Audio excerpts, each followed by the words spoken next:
One of the biggest wrestling returns of all time we witnessed last night. It was crazy. It was memorable. It was epic. CM Punk returns to professional wrestling. We're going to talk all about it, as well as celebrate 4 years of the Tru Heel Heat weekly podcast. This is Tru Heel Heat 139. Producer, hit the intro.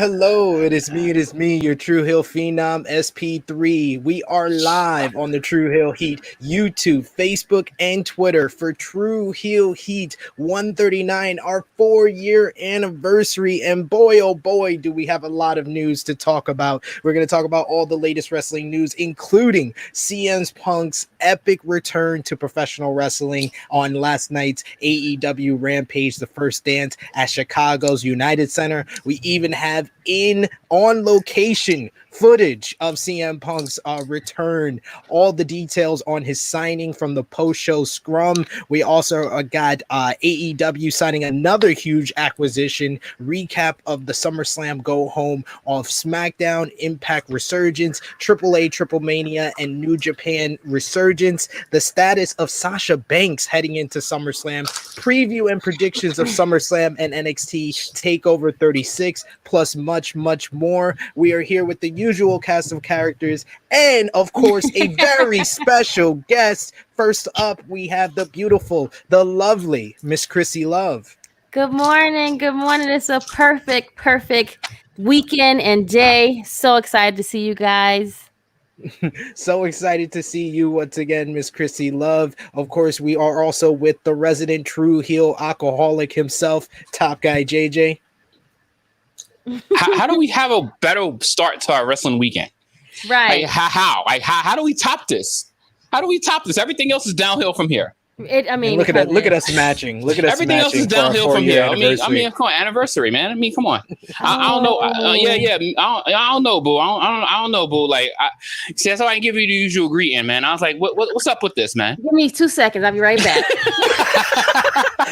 And we have a very special guest. He is the man I've been calling for over a year now, because he was on Tru Heel Heat 82, I believe, as well as 90. This is his third appearance on the Tru Heel Heat weekly podcast, as well as we did an interview. That interview sparked a friendship, a kinship that has become like brothers. We are like brothers, like Bubba Ray and Devon. We are the Daily Boys. He is the host of Talk Wrestling, the weekly podcast over for talkSPORT. He is their lead editor for all things professional wrestling and sports, and he is the host of Wrestling Daily, the best weekly show on Wrestle Talk. I'm sorry, everybody else. No offense. I'm a little bit biased, but he is the one, the only Alex McCarthy.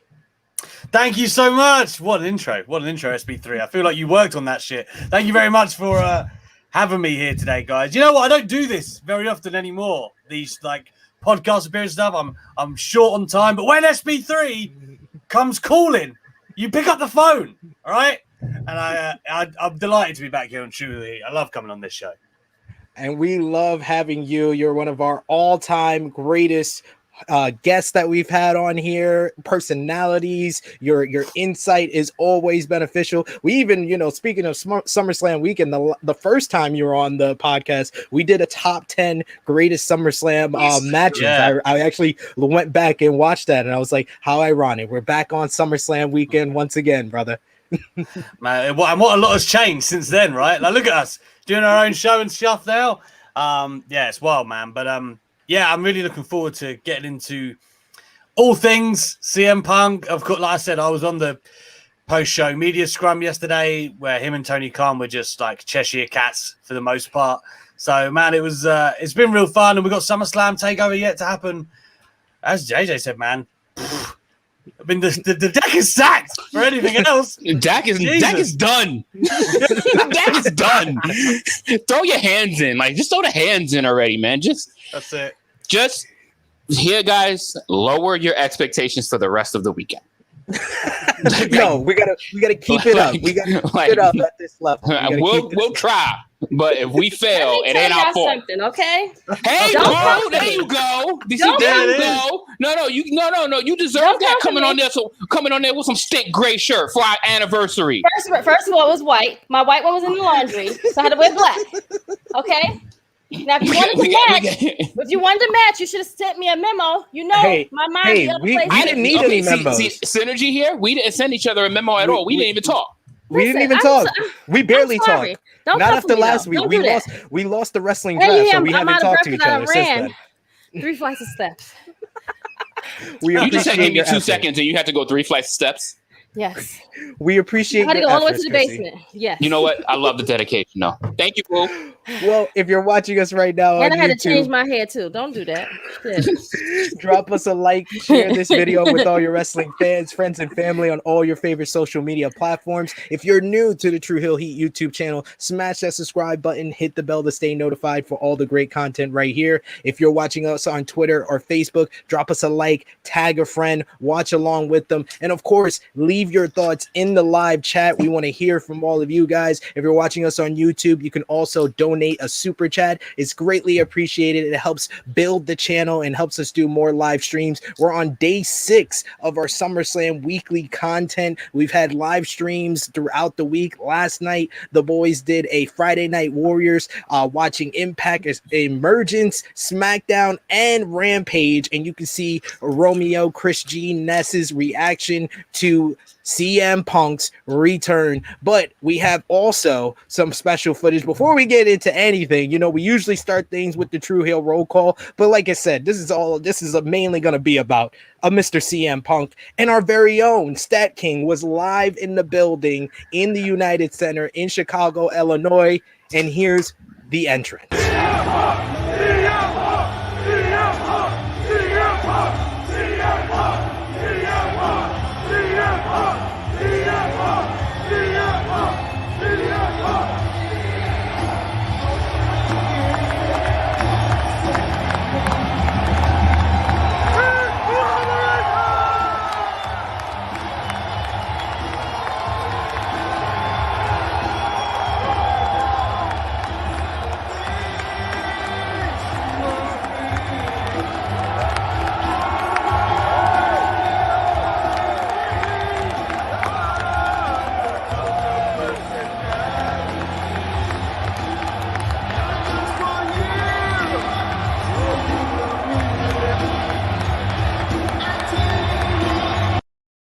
So he owns the rights to all that music and everything? Hey, we'll get in trouble. We'll get a copyright strike, but it was only a few seconds. So no, I'm not talking about us. I'm talking about him. He said in the post-show scrum, he was like, it was always going to be that song. Like there was no debate. Tony was like, I'll get it, Punk. Don't worry about it. Yeah, he used it. He used it in UFC anyway, right? So I'm assuming he did. And there's 2 matches in UFC. He used it both. Yeah, and he bought Jungle Boy his song. He bought Orange Cassidy his song. Moxley. Come on. Yeah, there's one thing that we ain't got to question. We know Tony Khan got the bag. We know he got the bag. So he paid the bag for Punk. He was gonna pay the extra for that song. Yeah, absolutely. We got a huge announcement to start off this edition of Tru Heel Heat. Tru Heel Heat will be going live every single Saturday from here on out to celebrate 4-year anniversary and to give back to all of you. We've been loving these live editions of Tru Heel Heat, so we will be going live every single Saturday, either morning or at the latest 12 p.m. usually, but we're going to be going live and talking about wrestling news every single week. Sidebar, I don't even have that shirt. Thank you. Yes, you do. You have it in black. I do. No, you have the black and the white with red, like CM Punk. We're still on the shirt. Yes, we are. Don't come for me. We're OGs. Do not come for me, and I don't even own that shirt. Well, then you got to speak to our producer about that because we some OGs. I'm just saying. Come on, don't embarrass me in front of company. This Alex does not care. He's family. He can't. He's like he doesn't care. This is true. He's gonna go and he's sipping his drink and just looking at us, as we argue. That any other family member would. That's our Irish cousin. He can go right to the refrigerator. He don't even have to ask. Exactly. There you go. This Tru Heel Heat is brought to you by our good friends over at Warrior Wrestling. Tonight, Warrior Wrestling will be having their final stadium series in Chicago, Illinois. So, of course, you can watch SummerSlam on the WWE Network and Peacock, but you can also watch Warrior Wrestling on Fight TV. They have the Switchblade series with Switchblade Jay White going one-on-one with Sam Adonis. They got Trey Miguel versus Jake Something for the Warrior Wrestling Championship, and the Tru Heel Heat special sponsored matchup. It's going to be Kylie Ray going one-on-one with Thunder Rosa for the Warrior Wrestling Women's Championship. Huge match, and Thunder Rosa is one of our favorites right here on Tru Heel Heat. We've had her on twice already with interviews, so we are going to be, sorry Kylie, rooting for Thunder Rosa, but this is going to be a great match, and we know that both ladies are going to deliver in Chicago, that is one Illinois. Ugly ass belt. Thank you. That's worse than the Dipset one. That is trash. I'm sure our sponsors will enjoy like you insulting their titles. Sorry, not sorry, but yes, this edition of Tru Heel Heat, we do not condone the things and thoughts that. Thank you. This is what we usually do on AE Recap. With that, the thoughts of Top Guy JJ are not the thoughts of Tru Heel Heat or SP3 or Alex McCarthy. So, they're JJ's thoughts all the way. They're JJ's thoughts. Those are JJ's thoughts on that one. He can echo my thoughts on that one. That belt is bad. Sorry, I'll stand by it. Those are JJ's thoughts. Listen, I could be home, here, there, in front of their face. I'm gonna say the same comment. Change that shit. A couple of Tru Heels we got to shout out. The Tru Heel roll call. Top 3 conversation starters. Number 3, Argino Bismo. Number 2, Jessica V. Number 1, the Negro Buck, Nick Jackson. As per usual, a couple of Tru Heels we got to shout out. Richard Ponce DeLoyne, the Zornice, one of the elite good eggs from Wrestling Daily, joining us over here. Adam Blampate. And you my boy Blue, who was definitely supporting. And look he's here in the chat. He was with us all night for Friday Night Warriors, and he's back with us in the chat. Thank you for joining us, Blue. And a couple of YouTube subscriber highlights. We also got to shout out Blue again. He commented on Blunt Impact. Huh? Okay, sorry. I hope his name's like a reference to old school. I'll be very upset otherwise. Of course. I think it was something else, and I think Romeo said, "You my boy Blue," and he changed it to that. Oh, really nice. He knows. I love his flexibility. Well, that too. His avatar. There you go. The avatar. I like it. He commented on Blunt Impact. I don't watch Impact, but I like to know what's going on as it relates to AEW. We'll be listening to you guys while I'm working Friday mornings from now on. And Kwame Shafir commented on Tru Heel Heat 138. WWE almost never books hometown heroes to go over in matches nowadays. They had Bayley lose in her hometown. More recently, Ali and Keith Lee lost in their hometowns, and it's mind-boggling to me. At least with AEW, they let wrestlers win in their hometown, like with Britt Baker recently on the debut episode of Rampage.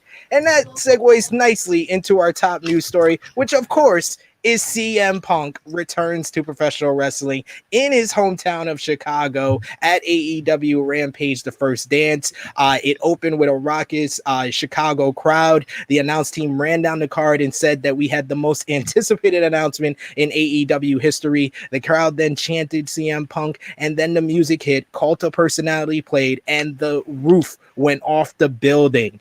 Punk came out, kneeled down on the stage, clearly getting emotional by the response. entrance. He did a stage dive into the crowd. He hugged Frank the Clown out of character. A few more fans at ringside.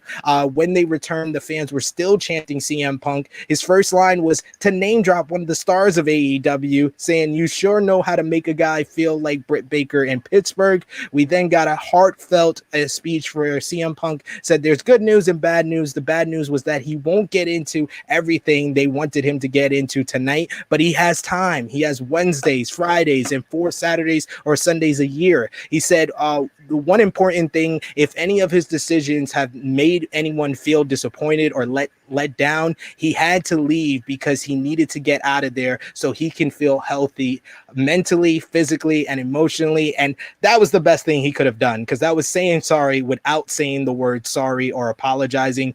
Punk said he wanted to tell a story. He talked about leaving professional wrestling when he left Ring of Honor in 2005, and then he dropped the best line of his promo. On August 13th, 2005, I left professional wrestling, and August 20th, 2021, I'm back. And he said he was back because he wanted to work with that same talent that he wishes he could have faced before. He is here to settle some scores, and for some young guys, he calls out Darby Allin, who is in the rafters with Sting, and he challenged Darby for All Out on September 5th. And that was amazing. He ends the promo to let the fans know that in 7 years is a long time to wait. So to commemorate the night that the Chicago fans were all getting free ice cream bars. He got ice cream bars on the first freaking night. Alex, what was your thoughts on the promo, the return, and this emotional, surreal scene? Oh man, like, you know what? When, as they said, it was the worst kept secret in professional wrestling. Like, we all knew it was going to happen, but in a weird, like, perverse way, I feel like that actually was the perfect storm for what we got. Like, we knew, but you didn't officially know. Like, all signs pointed to that CM Punk would be there. You don't book the United Center on short notice ahead of All Out, which is like 2 weeks after, which has got double the capacity 2 weeks before. Like, it made no sense in the first dance. So we all knew that Punk was going to be there. I thought to open the show was smart with Punk. The crowd, why he wanted him, give it to him. That's legitimately, it's an all-time pop. An all-time pop. It's right up there. Like, I can't tell you anything that is clearly above it. Do you know what I mean? Like, it's in that top bracket, I think, of all-time pops. So the reason I mentioned all the circumstances is because it all contributes to the atmosphere and that moment and that pop. So excellently done. And of course, he's enjoying the moment. He's savoring it, which again is refreshing because for so long, we'd all seen that CM Punk was just like jaded, right? Like, he'd quote unquote fallen out of love with wrestling, or, although he kind of denies that, but yeah, it was one of those things. It was really cool to see him enjoy it. And when he picks up the stick, everyone's expectations naturally is just like, what's CM Punk going to say? Like, and I thought he killed it. I thought it was exactly the right tone. I thought he said everything he needed to say. He didn't he didn't lead on the bitterness for WWE. He was more focused on like, I'm here and I'm ready to do what I want to do. Like, my love for wrestling is kind of rejuvenated. And that was like the more fulfilling thing for me to see. He accomplished everything he had to do. Like you said, he got Britt Baker over by design. He knew that after 7 years away, the first lines in his promo were going to be huge. He decides to put Britt Baker over. Darby Allin, as Krssi said, like, I thought that was cool.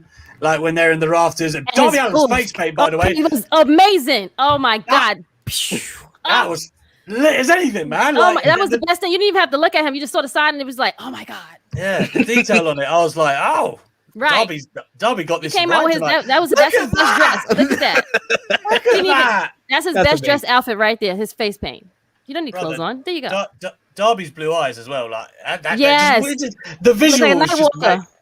Exactly, man. Like, the whole thing I thought was great. Like, because it's not as if like he started barking anything at Punk either. He was just like simmering. Oh, it was great. It was great. I just thought it was about there he is. About as well as I could have imagined it going. Right. Like, I think they accomplished everything they needed to.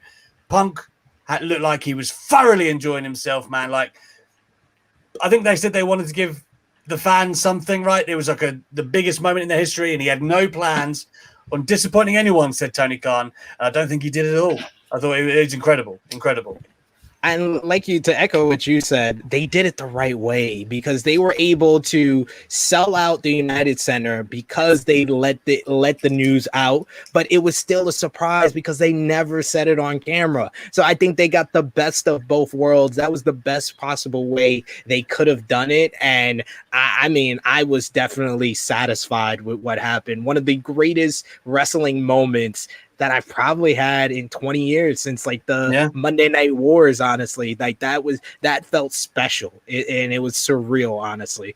Krssi, what was your thoughts on the promo, the reaction, and everything that went down in the opening segment of Rampage? I think that pop, we haven't got a pop like that in a while. And I mean goosebumps. Like Edge was great, but this one was on another level, especially for that place to be sold out. Like we haven't been able to have like sell out like arenas and have like wrestling feel like wrestling. Last night felt like wrestling. If that makes sense to everyone. Last night felt like a big, like people had signs. It was just, and they didn't even know what to expect until that music came out and they seen the screen and they seen this and it was like, like I'm getting chills even talking about it now. It was amazing. I mean, and then he sat down in the middle of the ring, crisscross applesauce, beautiful. Like it was amazing. He did, and he, like you said, it wasn't too long. It was just a perfect amount. And he put Britt Baker over, and then he talks to CM Punk, and CM Punk talks to Darby Allin, and Darby just looks at him with the crazy face paint. I mean, everything was done. I don't know who was in charge of last night, but they need a raise. They need a vacation. Like y'all need everything because y'all did amazing last night. Amazing. What did you take the most from his promo, Top Guy JJ? What stood out the most to you from what he said? He ensured everyone that he's going to cover all bases. Just give him time. He's going to cover all bases. And everyone knows, waiting 7 years, all of this time, the most phantom name in all of professional wrestling for more than half a decade, and he addressed that in the first 3 minutes. Like, I believe he was winging it. And he literally said the first things that came to his mind, but he said it with intent. Like he said the stuff that he said with intent, obviously, as Alex said with Goat Baker. Like, you don't do those things and not know what you're doing. You don't say these things and not know what you're doing. And loudest thing I've heard pretty much ever. Like if you have your TV up, or if you were in that, I don't even want. I'm pretty sure anybody in that building would say that's the loudest thing they've ever heard. When you can hear the thunderous chants of his name over his music, that speaks volumes. Even before the music even came on, they were saying no one ever got that. No one ever got their name chanted over their music. And Cult of Personality is loud as fuck.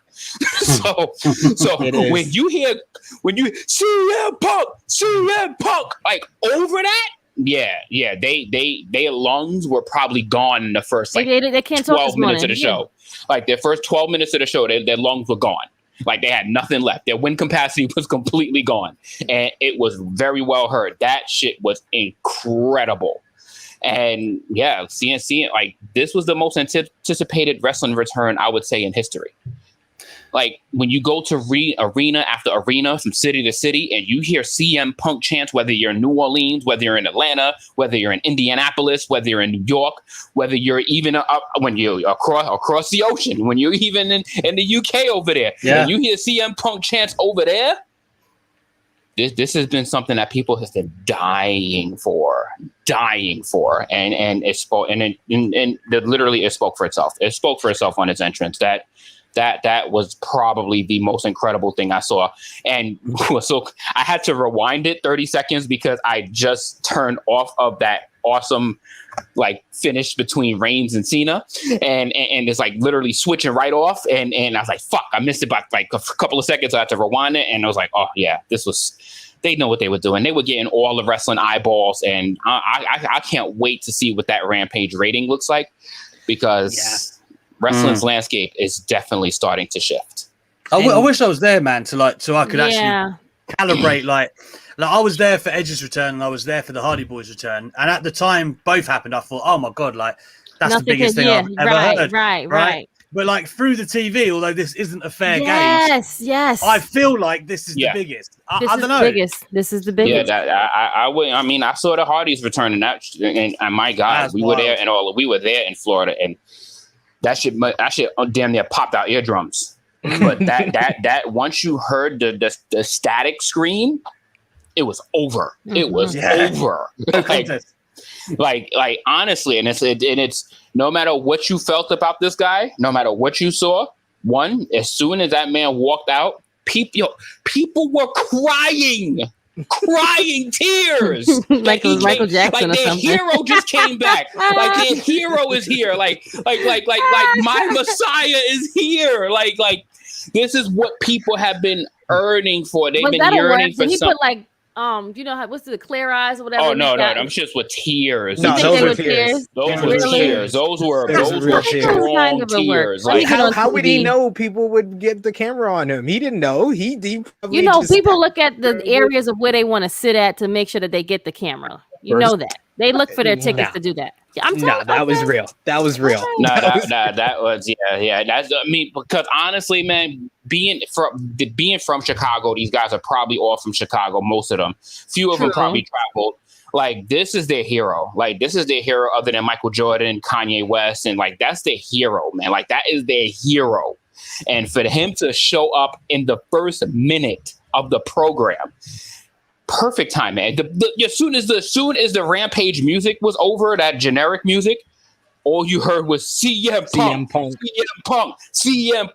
thunderous. So they wanted this shit as soon as the show started. So if they would have heard any other music, they would have been disappointed. Right. They would have been like, boo! Like anybody could have came out there and got booed. Anybody else? And this AEW judged it right, man. They judged it right. That was Chef's kiss. I think they did it in the right way, from like just like having the fans chant it. Then it was like a calm before the storm. Right, then they stop. Then the music hits. He does his own entrance. He takes his time there, and then he gets on the ropes. And they be like, "We're going to commercial. We'll be right back." Because you know how many? I guarantee you, from the first break to the second segment, the ratings went up. Because people who didn't believe, because all for the last month since this news came out, and we should definitely credit Sean Ross Sapp and the Fightful team, because you know Sean even said, I saw you comment on there as well, Alex, that this story is the biggest news story in professional wrestling, and the fact that Sean broke it changed pretty much Fightful and his career. So like this is monumental for him, it's monumental for wrestling, it's monumental for Punk, and it's monumental for the people in Chicago. And the way they did it, just having that commercial allowed people to turn the channel. Everybody for a whole month was like, oh, I don't believe it, I'll see it when I believe it. So to see him there, I know there's people on Twitter, you're looking at Twitter and you're like, oh shit, I gotta turn on Rampage.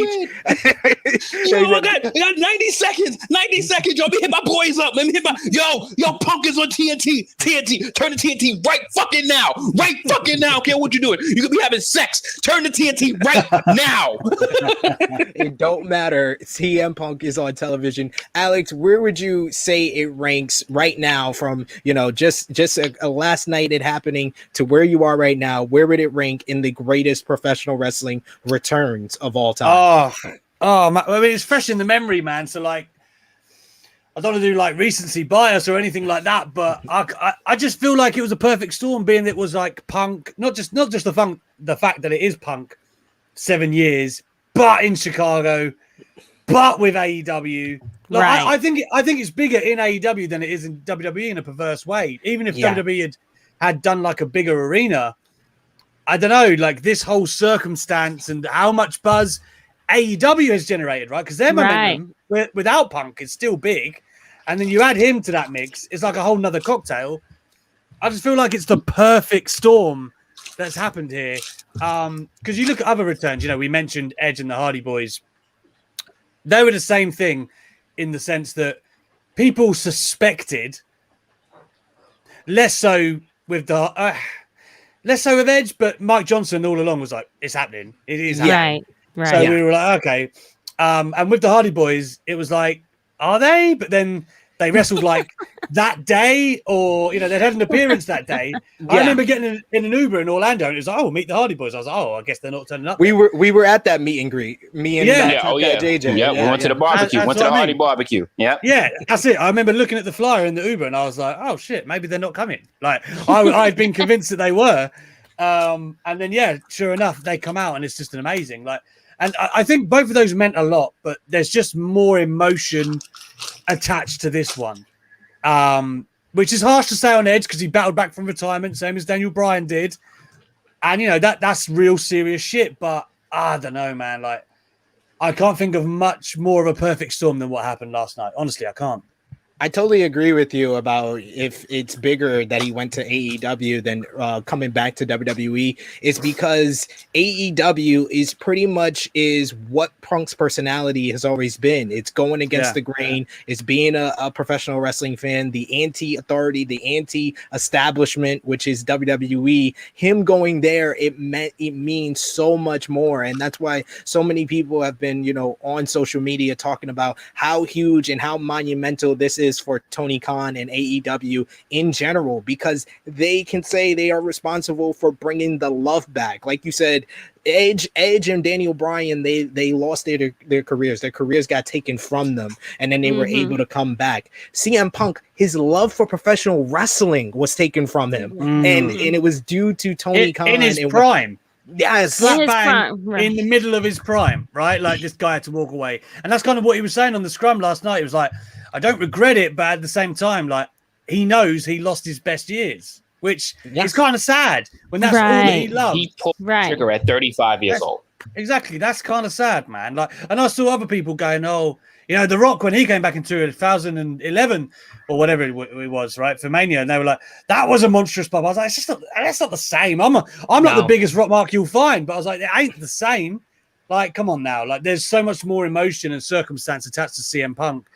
And not only the why and where he came from, right? But what brought him back, and us fans being able to get that guy back, because it felt like WWE had kind of stolen him away, right? And that's kind of the dynamic. It's a delicate one, I think. But right. Where would you say it ranks in the all-time great pro wrestling returns, Krssi Love?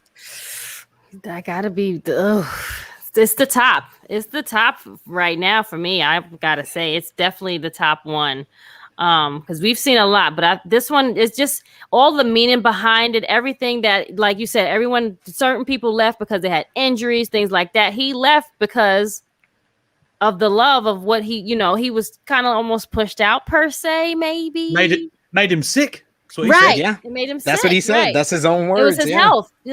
So. Yeah, I'm gonna say this got to be the top one. I put it at number one for me. I don't give a shit what no one says. Like that pop last night. I mean, I felt pops, but like no one has felt the pop like that. And like it was just nonstop noise for a good 10 to 15 minutes. Not him even saying a word. He jumped in the crowd. Just 15 minutes. Magical stuff. Magical stuff. And I think they took one commercial break and he came back. If that was the case. So this got to be the top. I debate me. I don't care. You agree, top guy JJ? Oh, of course. This is easy. It's easy, and it's under the circumstances, simple circumstances. I mean, and this is with all due respect to everybody that has made returns, and we've had some loud reactions and some meaningful returns from a lot of athletes.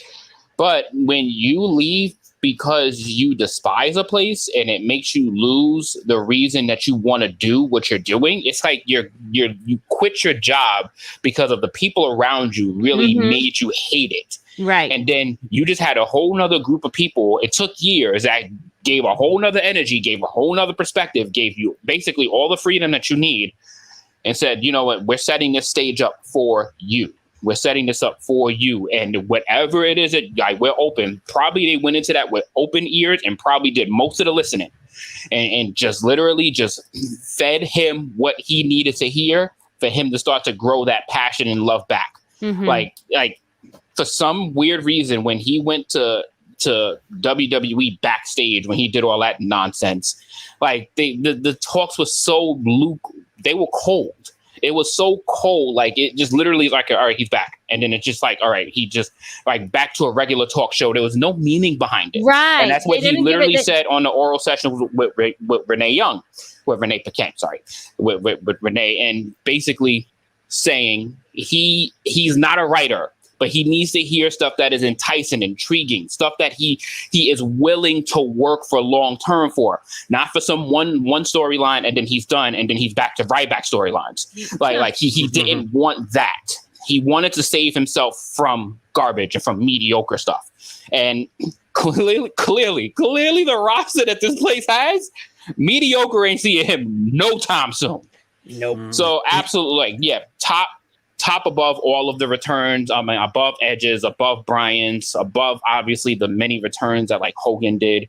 Please, not even. I'm just throwing it out there because I'm thinking about. I'm being unbiased because I'm thinking about Pops when people come back. I'm thinking about Pops, and he's up there. He's up there, but he's not. This surpassed it. This surpassed it by bar none. I'm just thinking of people that's made returns. It's funny you mentioned. I don't give a shit. I don't give a shit about the guy. I'm just talking about Pops of reactions. It's funny you mentioned Hogan because in terms of like a sustained reaction, right? Like I feel like this one for Punk. How long did it go, man? Like 5-10 minutes. Like the intro. Yeah. It kind of reminded me of Hogan and like Montreal after 18. Oh yeah. You know. But yeah, I mean, fuck a Hogan. It wouldn't even let Hogan talk. I just mean in terms of the pop. You mean? Yeah, the sustainability of the pop, which I think because I was saying this on Twitter yesterday. There was like 3 or 4 monster pops in that like whole space. Right. You could like individually Punk had about 3 or 4 all timers in one go. It's mad. Yo, when he took a squat and did Indian position in the ring, he got a fucking pop. Yeah, when he took off his hoodie, he got a huge pop. The hoodie, the shirt, the unveiling of the shirt. And it's like, yo, give him the stage. He knows what to do with it. Did they sell those shirts there, or they gave them to the people for free? They sold it. They gave the ice cream bars for free. They sold the shirt. It sold out in the building. It crashed AEW shop website when it went on sale. Because after he did the promo, they showed people with the shirt on. Yeah, because they went immediately to there. They didn't care about the following match, even though my good friend, you my boy Blue, donating $5 super chat. Thank you so much, good sir. He says Punk was cool, but that match between Jurassic Express and Private Party was absolute fire. I thought it was really good, but nothing could compare to Punk's return, which brings us to what Alex was a part of after the show. CM Punk and Tony Khan details how the signing went down in the post-show scrum. CM Punk and Tony Khan did a post AEW Rampage The First Dance media scrum. During this post-show, Punk said he didn't want to disclose how long his deal is. He said, AEW, it feels like everyone shows up to have a good time. You don't need to know the details of my deal. I'm not here part-time. Tony Khan did confirm that it's not part-time and it's not short-term. CM Punk also said he's been talking to Tony Khan for probably a year and a half about this. He said, and I quote, "Some girls are easy to get into bed. I am not. I need to be wined and dined." Punk said the more people Tony employed that he knew, the more he would ask them things about AEW. He said he wasn't in a hurry to sign due to the pandemic, and he knew he couldn't debut without people in the building. Said a lot of happy accidents along the way happened to make this possible. Punk was asked about how he's getting ready for this and All Out. He said he can see the headlines now, but he hasn't been doing dedicated training. He said he trains, but no new tricks. He wants people to see him as the same dude. Punk was then asked to compare to AEW Rampage The First Dance to Money in the Bank 2011. He said tonight felt more organic. Everything before this felt like a fight that squeezed the life out of me. But this was a joyful moment. It didn't need too much input. It's pro wrestling and needed to be real. CM Punk answered a question on why he joined AEW over returning to WWE. And he said, I quote, "I knew that if I died or got hurt in the WWE, no one would care. With AEW, it reminded me of places I used to love, where it's about the spirit of the thing. AEW doesn't feel like a house, it feels like home. Punk also said the Darby Allin program came from Tony Khan, and it started from a tweet Punk put out a while back. Punk said if he was a teenager again, Darby would be his favorite wrestler. Then put over Britt Baker as being great.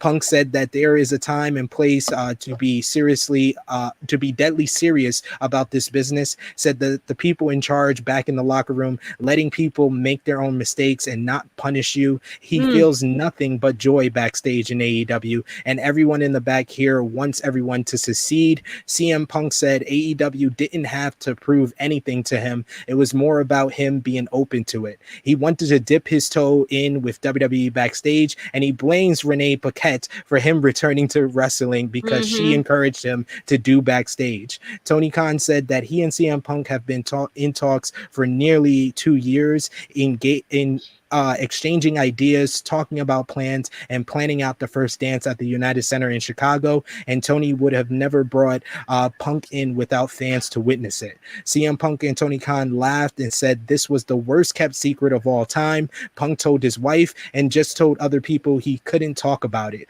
CM Punk said that the roster and the people around AEW not saying anything about Brody Lee's illness before his passing made a big impression on him. Punk said he's excited to work with Brian Pillman Jr., Will Hobbs, Darby Allin, John Moxley, Young Bucks, Kenny Omega, and probably others who are coming in. There's dream situations that people can be excited about, and Punk jokes that he doesn't know who else is coming in, but maybe Tony does since he is the boss. What was that whole experience during this post-show scrum? I know you talked about it a little before we went on camera here, Alex, but how was it for you? First of all, that comment you just had up from Rambo, obviously the reason they do that is, have you seen the headlines everywhere today? It's a business, man. It's not about just, whether you want to hear from CM Punk or not. You have to understand, like, AEW are still trying to grow and get into all homes. They've got like ESPN, it was in talkSPORT here in the UK, like all the major places are talking about CM Punk back in AEW. Of course they're going to do a post show. And I thought it was a pretty good idea. Punk, he's an abrasive guy, right? Like, even before we got going yesterday and after, like, he's very like, he was like, don't ask me any like shitty questions, basically. I don't know if that's in the recording or not, but at the beginning, before he gets going, he says like, don't ask me any rubbish. And he also says, I don't, we're going to have to check if I've blocked any of these people on here. And he's like, he's joking, but he's not joking, right? Like, you know what I mean? He's that kind of guy. And then Bix and Span asked him a fair question, by the way. Like, you've obviously had heat with some people, Colt Cabana, who's talking about quite clearly, in the company. Has that been smoothed over? Like, how all that things? And Punk was just like, I don't want to talk about that shit today, which again is a fair answer. You don't want to talk about it. You don't want to talk about it. Right. But you could tell he was rubbed the wrong way by being asked that in the first place. But still, I think, like I said, Tony Khan was just right.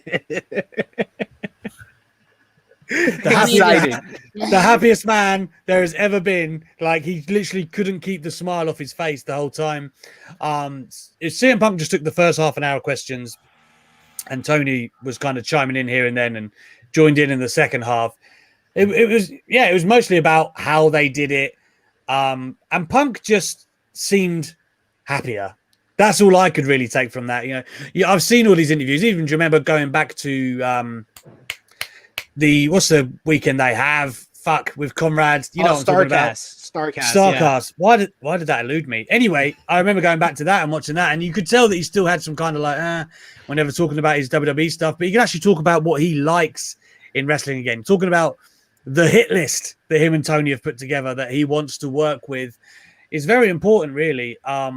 You could tell Tony was just super proud, and as he should be. The guy's been, he's taken nothing and made a legitimate enterprise, basically, in the wrestling world. The hottest entity in the wrestling world. You can say WWE's bigger, and you'd be right, but it's not hotter. And I think for Punk, it was much more. You could just tell that he was drinking in the whole situation, right? Like the moment that all of this had come to fruition. he was just happy, and that's the main thing I took away from it. He still is fairly bullish sometimes, like if you want to ask him the wrong thing, but at the same time, I still feel like he's excited. Right, this is the first time I've listened to CM Punk closely, and I could tell that he was excited, that he had plans and ideas, and he'd got the juices going again in the wrestling business that had left him for so long. And him and Tony seemed like they had a really good relationship too, which I know everyone does with Tony, but he seemed super comfortable together. It just looks like the perfect cocktail. I think we'd said about this before. It from afar, like a year ago, I always thought to myself, well, lighter schedule, comparable money, more creative control, all of that stuff. We all thought surely it would make sense. The first time matchups that we hadn't seen, AEW makes way more sense than WWE. Yeah. But the longer it went, you're like, is it really ever going to happen? The pandemic. Now we're here. It feels right. And that's what it was projected of CM Punk, I felt. Yeah, I mean, you could just tell that both guys are very excited on what's to come. Not just that last night worked out so well. They know what they've been talking about and what they're going to do in the future. And you could tell it from a lot of these comments that they made. Top Guy JJ, what stood out the most from you from those notes from the post-show scrum? Oh, man. I mean, one, I can't stand media. Like, media has to be... And it's kind of like, I don't know if we're considered that at some point, but it's like they're so annoying. Yes, we are.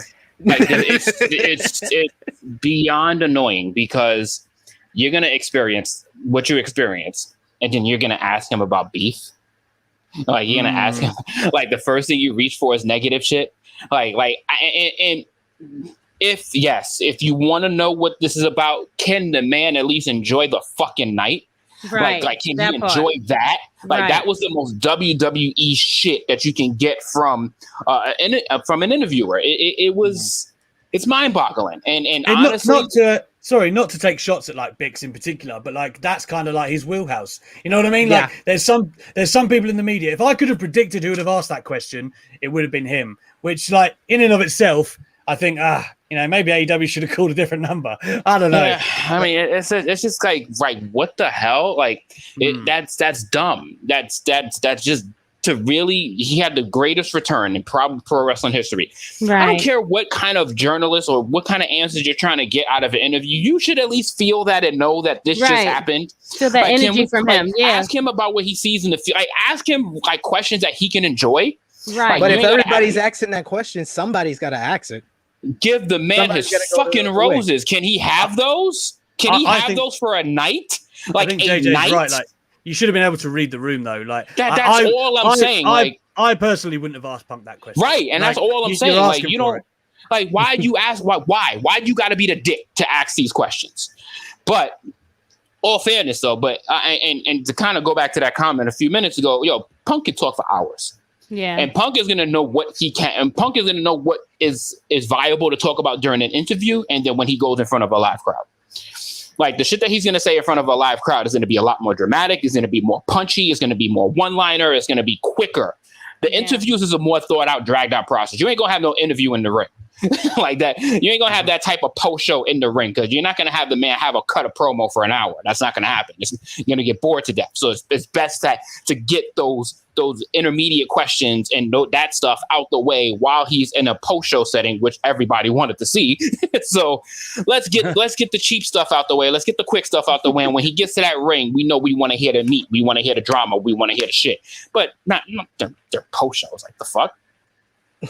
No, I get it. Krssi Love, I know we've asked this question when the news first broke, but I'm going to go to you first. Okay. What's the match you want to see from CM Punk in AEW? What did I say last time? I think I said him. I think I said him and Darby. Did I know? No, I didn't say him. No. Damn. Producer, rewind the tapes. Whatever comes to you now. That's what we want to know in the moment after seeing the return. After return, definitely. Well, now Darby, of course, but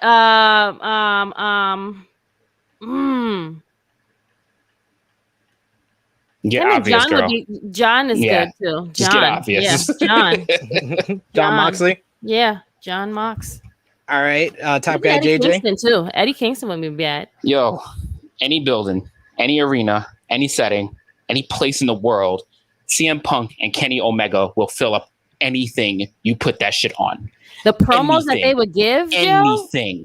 You can John put Callis them in. You could put them in the Coliseum. You could put them in a Coliseum of 100. You could put them in Texas Stadium. That shit will sell the building out. I agree there. Alex, how about you? Yeah, that's what they should underpin, like a stadium show, right? That's what they should. Yeah, it should be outside. It's got to be outside. That's what they should do. Like that should be the first. Oh, Jacksonville. That's he. Don't he own them? The football people. Don't Tony Khan own him? There we go. Right there. Book it. It's gonna be. I think exactly.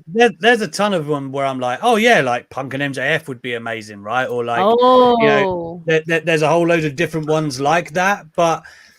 I think, yeah, like you said, man, don't skirt around the obvious, right? Omega and Punk. Like you don't not do that. Like those are big headline matches that you have to do. I don't see how you don't do those. And Punk will end up in the title picture some way or another.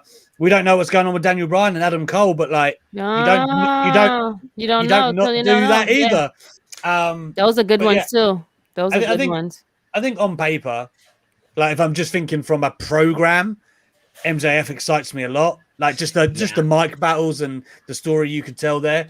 But but I'm going to agree with both Krssi and JJ, man. Like Moxley and Omega. Because the thing with Moxley, and this is what Punk very subtly said in the post show yesterday, is I've never worked with John Moxley, which he hasn't. Moxley's a very vastly different animal. Yeah, he worked with Dean Ambrose.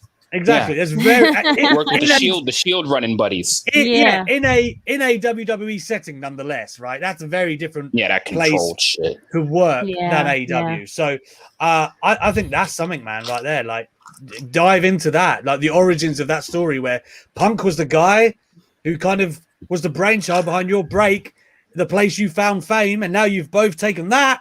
And we're over here now. It's like that's a big thing. So I think there's a lot. There's just so much that you can't lose. You honestly can't lose. You could go, oh fuck, like let's do a lottery, and they pull out Sammy Guevara, and it's going to be great. You know, Ricky Starks. It doesn't matter. Like it doesn't matter. But if you're going to do like a big show, Omega. Omega. Can I just say that we've been speaking about this man for the last 48 minutes? Just saying. Of the podcast. Yes, and we probably could go on for the whole podcast as if we wanted to, but which makes certain comments by other top wrestling stars very, very hilarious in retrospect. But we will get to that shortly. My pick would be just based on the characters and story. Hangman Page. Ooh, that's a good one. He took failure and he started drinking, and CM Punk has taken failure. He left the wrestling business so they can go at each other very well. So I think that story-wise, that would be the one that I'd be looking for. And I just want to say, Alex, we did a whole super show yesterday, Wrestling Daily, with all 4 hosts. You asked the other 3 hosts who they thought to verse. People saying Moxley. One person said Darby Allin, and this guy can say he was right. But, you take that to the bank. You know I'm going to say it on Monday. You know this. Yeah.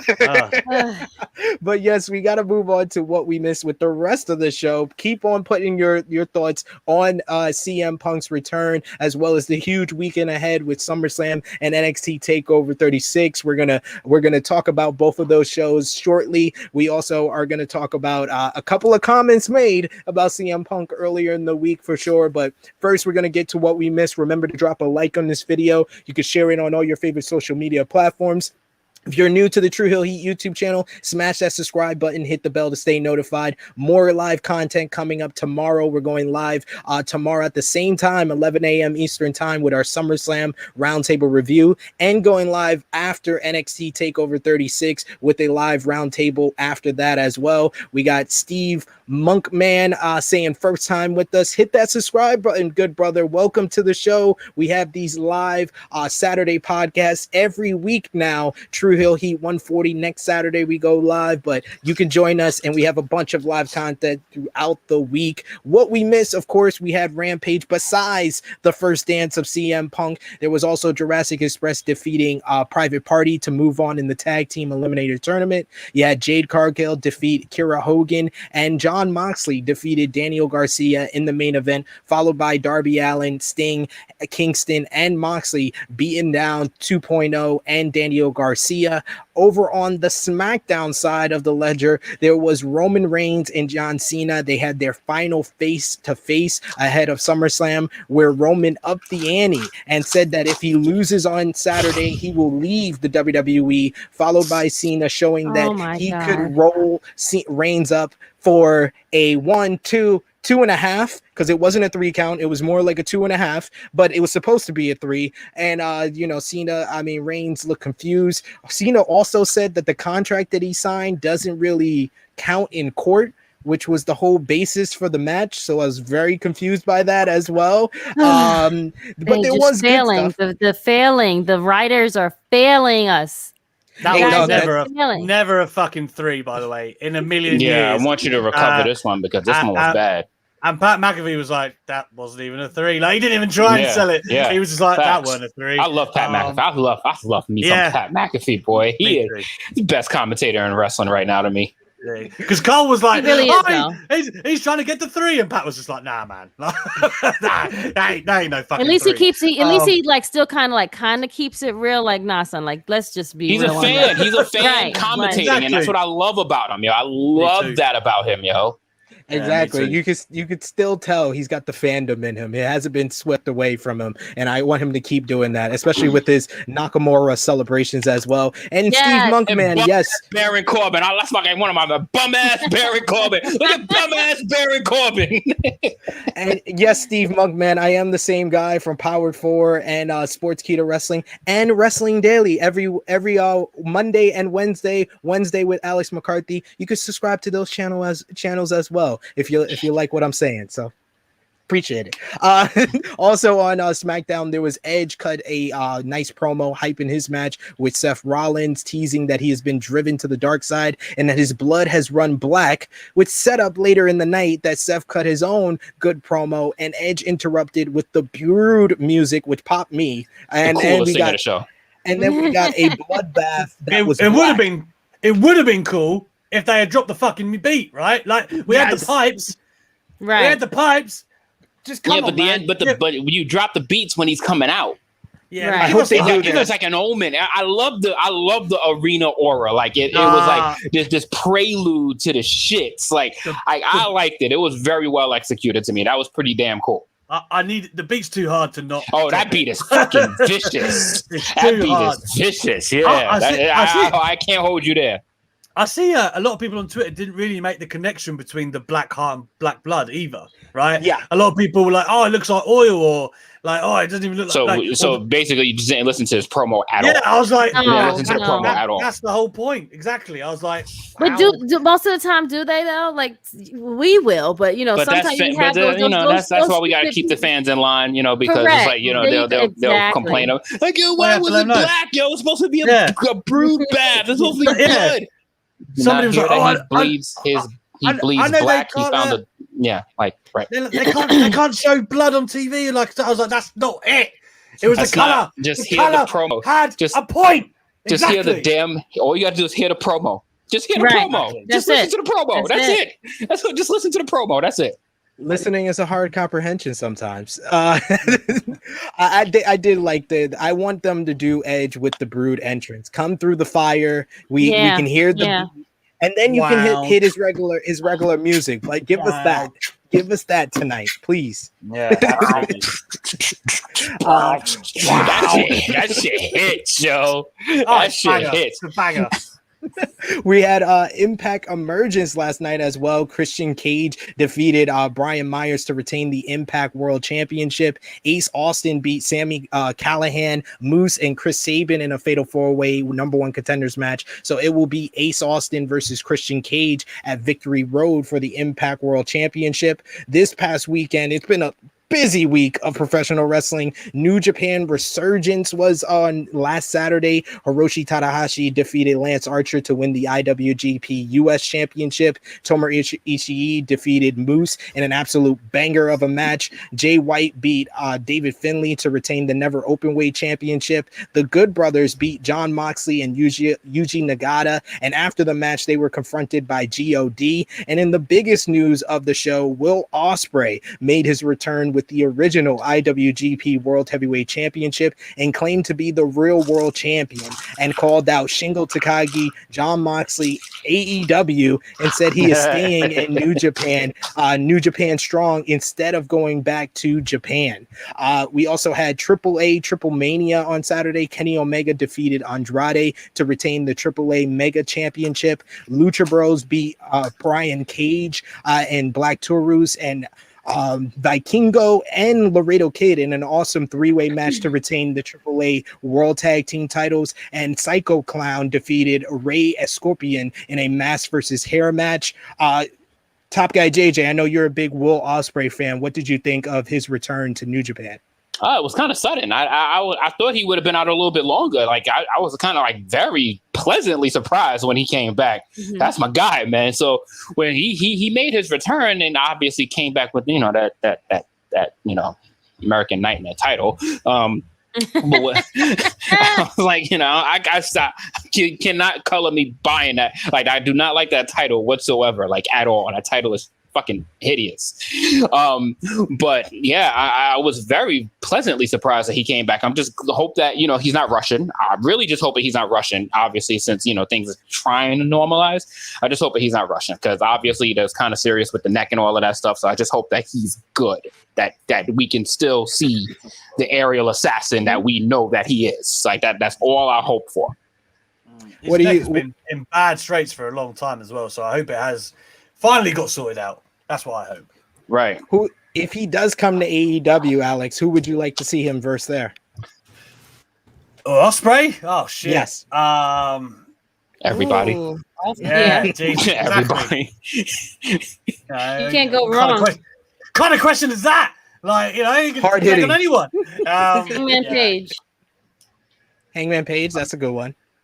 Yeah, it is actually. I want to see Ricochet get free. I want to see him and Pac run it back again. Like I want to see him and Pac run it back. Like, my God, that match! Fuck. They didn't even have a winner. They went to a time limit draw in the UK. So let's listen. We could be throwing this shit out all day. I would love to see that, and him and Scorpio Sky go at it. Like this is just way too much. Way too much. Fucking lose a show on how many people we want to see him face. Yeah, absolutely. We got a super chat here from the Negro Buck, Nick Jackson, saying happy 4-year anniversary, guys. Thank you, Negro Buck. We appreciate the super chat and that love. Question for y'all: what's a random AEW match you think can be a sleeper hit? Mine is Christian Cage versus Hangman Page. Let's go to Miss Krssi Love. What would you say? Hold on. Okay. Sorry. A sleeper match?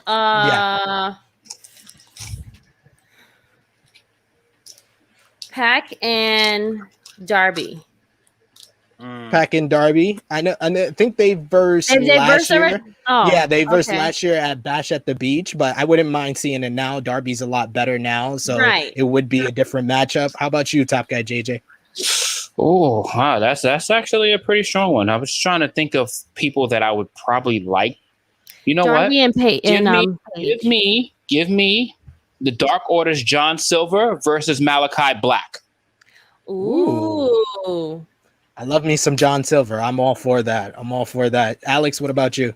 Remember, he says sleeper hits, not fucking grandstanding matches. Yeah. I like John Silver, man. Let's have a think. There's so many great combinations. It's actually a really good question, though. Yeah, it is. Dante Martin's been absolutely crushing it recently. Like, there's a lot of guys I could see him in the ring with that everyone would be like, oh shit, like blown away. Like maybe him and Pac as well would be something great. Oh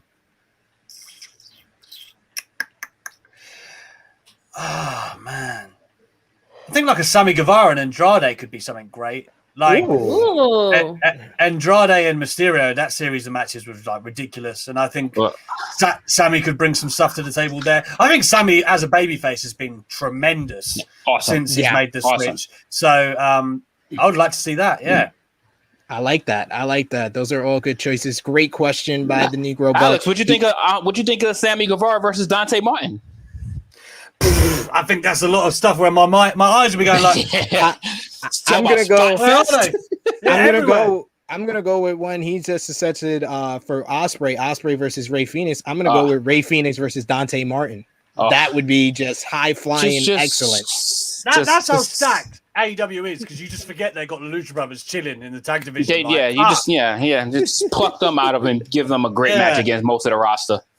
It's crazy. Our news rundown, we got WWE news. According to WrestleVotes on Twitter, a source claims that WWE is unlikely to make a reactionary move to Punk showing up on Rampage.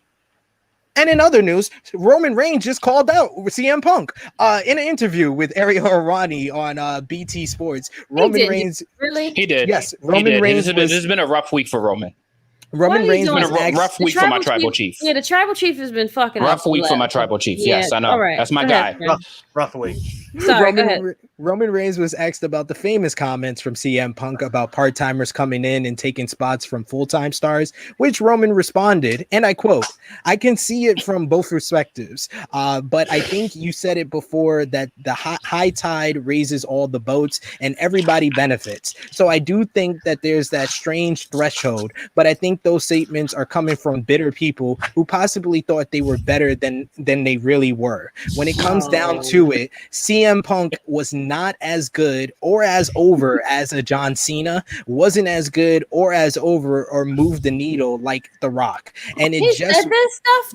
Yes, he did. No. He said all of this. It was absolutely did say it. It just was what it was. Alex, what's your thoughts on this comment? I've seen you on the Twitter machine getting into conversation. What's your thoughts on Roman's comments? Let me set the table. I'm a big Roman guy, right? I acknowledge my tribal chief. That's what I I'm saying. acknowledge the tribal chief. It's my tribal chief. Yeah, I acknowledge the man. I'm the same as you, like SB3. I was a Roman fan before it was cool to be like it is now. I guess. We were shooting in the gym with him, right? But I mean, hang on, like some of the shots he's thrown out here. Like, I mean, look, CM Punk isn't, I don't know, like a Rock or Austin, but that's kind of the point. Right, that is kind of why he's so special. He grew from a place that, you know, like the rose from concrete, if you like, in a time in wrestling where it was so difficult to do that. Whereas the Rock and Austin, they are like massive proponents of their era being the hottest time in the business. No one's trying to say that. But why would you throw shade at someone who, like, time came sort of 10 years later in a completely different environment? Who you know, I mean, he did things in a completely different manner. He wasn't meant or built to succeed the way The Rock was. Okay, like The Rock, and I'm like the biggest Rock fan ever. The day he comes in the door, Vince McMahon wants the best for him. Same way he did for Roman Reigns. You can't make that comparison for CM Punk. Everything was set up for him to not be successful. If he didn't have like a Paul Heyman or someone like that coming to bat for him from the day one, even in ECW, he doesn't even get on ECW TV without Paul Heyman, man. Like, I think it's very unfair to fire that at CM Punk. And, like, you know, I think you said this best, so I'm not going to steal your point, SB3. But, like, there are some merits to what he said in the sense, you know, he didn't move the needle like The Rock. But fuck, like, only one person did. Why is this like, even Jesus. a thing? Exactly. Why is that even a conversation? And I think if you're going to say that, like, Roman, you're the wrong messenger, brother. Like, you've literally had everything there for you to succeed. And there's nothing wrong with that in the sense that Roman, he's a guy who's got all the parts. Looks great, moves great, works great. It's fine. I haven't got a problem with you being put in a prominent position. But then don't take shots at other people for not moving needles and shit like that. Like, to me, that's a bad conversation to start. You know, only a select few people could start that fucking conversation. Yeah, you can't make CM Punk is a one of one. Like he doesn't have any wrestling family. There's no one that branched him off. Correct. He even said it during his promo. He's one of us. So to see one of the regular guys, like CM Punk is a regular dude that just happened to just use that anger and passion and became the most over guy in a 3-year span. Stop it. But you're gonna have those same people that's gonna nitpick and like critique and have any like shit to say about Punk. Oh, Punk was not all, you're gonna have those people. But and that's for my tribal chief, girl, like that's so blasphemous. For Rock and Cena, you're gonna compare him to Rock and Cena. We're gonna pray for Brother Reigns. We're gonna put him on the sick and the shut-in list, and we're gonna just put him. We're gonna pray for him. All right. in the words of a great prophet, don't throw stones when you live in a glass house. Glass house. And if you got a glass jaw, you should shut your mouth. I mean, like when they say not over as Cena as well, like, fuck, come on. Like, I mean, CM Punk at his apex, I think, was more over than Cena. Like, however you want to qualify that. Cena was mixed reactions for what, a decade? Yes. Don't give me that shit. That's like I'm not even feeding into it. I'm really not even gonna feed into it because they're the two most completely different comparisons of like wrestling careers that you can ever have. But I'm just saying Roman should not be the one saying this. Like, you haven't moved the needle either. And they've been pushing you for 7 years. You just got a good pop. I'm not even going to take the time and throw shade at him for the comments. He just should have never made the comment. Like, those comments should have just never happened, period. Like, they should have just never happened because you don't. Why are you throwing? I guess obviously he must have been asked a question and he responded to the question, and then that was his answer. I phrased it in a way that helps Roman. The question was literally just the statement that's been said in the past by part-timers. Ariel Rawani didn't say Voldemort's name to a WWE superstar. Roman was the one that said CM Punk's name. Yeah. Roman was the one who was like, "Hey, now listen. The bottom line." And I think has been the truth for years is Roman Reigns and CM Punk don't like each other. That's the bottom line. Probably so. I said this to SB3 when I was in an interview with Roman, 2017 maybe. And I think he was taking shots at CM Punk in his UFC career then. Mm-hmm. And it was just like, man, I didn't think about it too much, but I think SB3 is, as said before, right, the Colt Cabana CM Punk podcast and all that stuff, like the comments about Roman there. I feel like Roman's maybe waiting for a chance to say some shit, but I don't know. I wouldn't advise it. You know what it is with Roman too? Is probably, and this is like, and I hate to be that guy to say this too. I believe Roman is that dude that's looking at himself, looking at his build, looking at his career, his stature, and then looking at CM Punk and just don't get it. He just don't get it. Like, he's just that WWE mind-filled dude that just don't get it. Like, don't get why he's so over. Don't get why he's so popular. It's like, what's so special about this guy? And what Romeo said is very true. Roman has been healing it up on everyone in interviews because he also commented on Jon Moxley in the same interview, saying Dean is obviously doing what Dean is doing. And I think call him Dean? I think he's happy over there at AEW, but he could have been the man here. He would have been the man here. Let me call the prayer warriors. He need prayer. And then you follow all of this up with the worst go home promo build of SummerSlam. That shit was fucking trash. I'm sorry. Like I said, it's a tough week for my tribal chief, man. That shit was awful. I feel like Roman's my guy is talking here, but I think if you watch that, we gotta preface all our comments by saying he's our tribal chief. We gotta preface all our comments. He's still my man. It's our guy, but fuck, man, you had a bad week. But wait, it's like, if SB3 fucked up, I'd be like, brother, I've got to tell you that wasn't smart. No, for me in this one, the second Dean Moxley comments, they were much more in character. You have to watch it. You know what I mean? It was much more in character for that one, I think.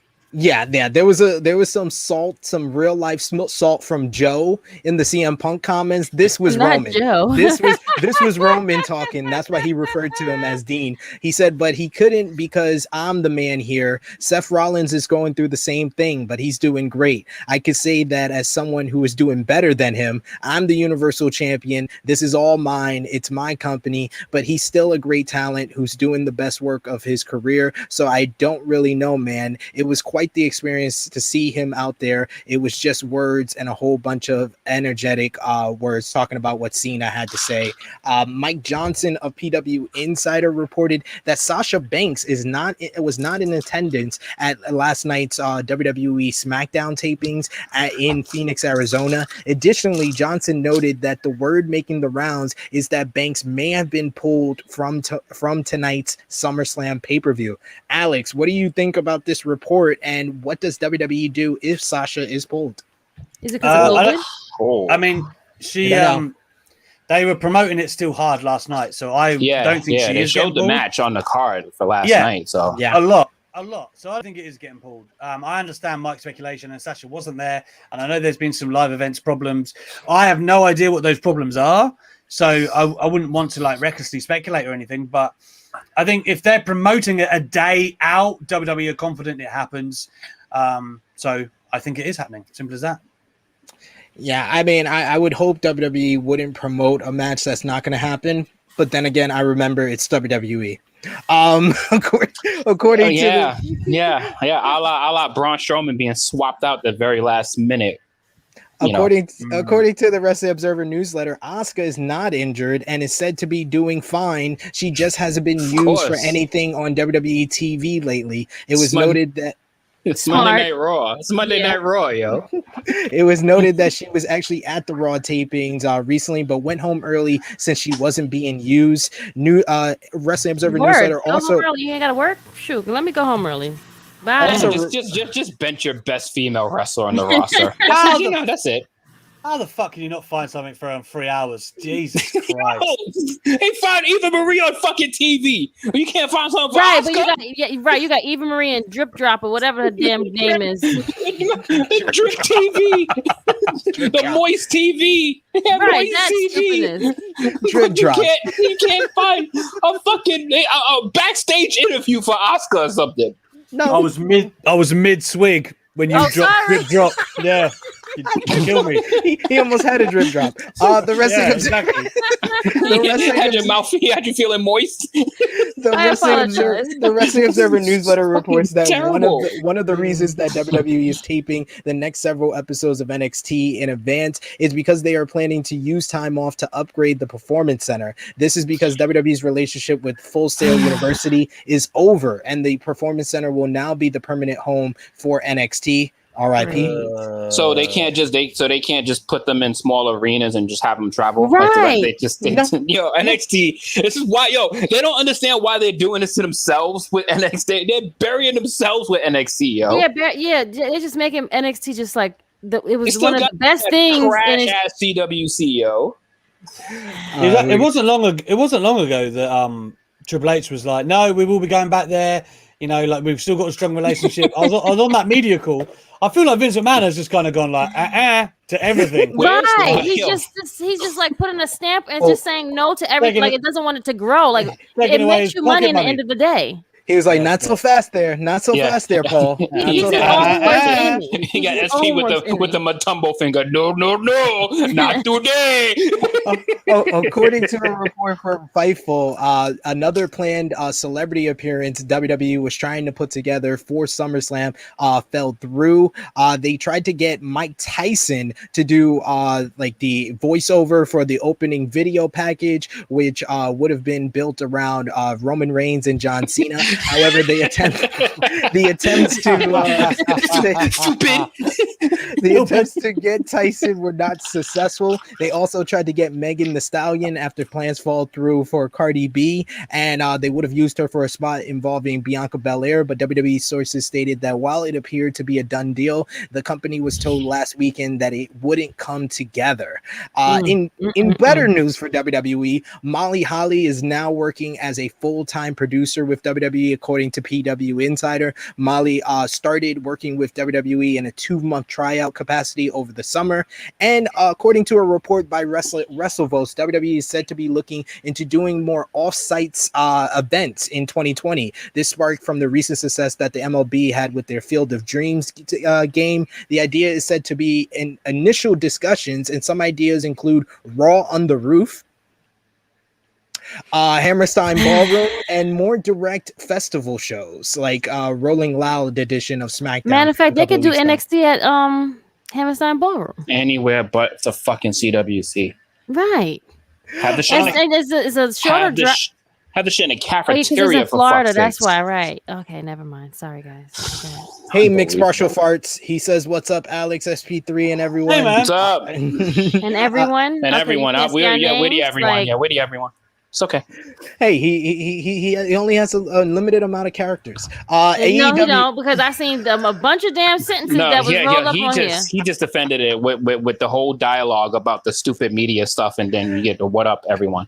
AEW news. The Wrestling Observer newsletter reports that sources close to AEW that would be alerted of such things have noted that a new major AEW acquisition is coming soon. It was noted that this would be the third such signing coming after the alleged deals for CM Punk and Bryan Danielson. The report came with a write-up of Ric Flair's appearance in AAA over the weekend, as it is believed that Flair did not have a non-complete clause in his WWE contract prior to his exit last week.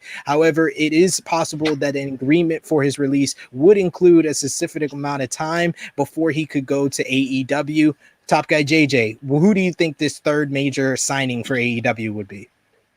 I mean, I would hope that it's the guy that we're waiting for forever, because he hasn't been official yet. We're talking about the American Dragon.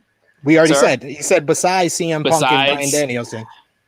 They're gonna call the Nature Boy a major signing, because obviously it's the Nature Boy. Like, you're not gonna undergrade what he is, but it would be kind of underwhelming, honestly. Like, that's not really who I'm looking for. I don't really need him in AEW. Like, I'm not gonna lie, I don't need him there. Like, he's not needed to have any TV time to take away from anybody else that's doing shit on that show at all. Just being honest.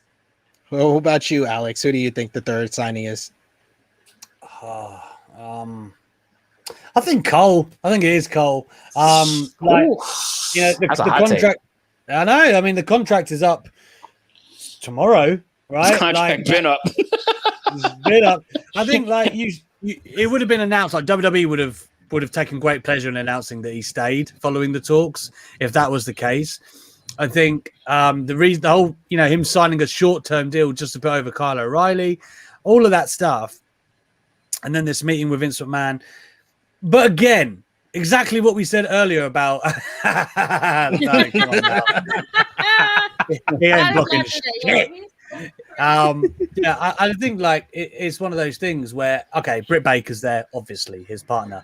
The Elite are there. People, he used to be in the Bullet Club. He poisoned to death, sure, but either way, he used to be and work with those guys. He can make that money with AEW more, I would assume, than what he's making in NXT as a top guy, anyway.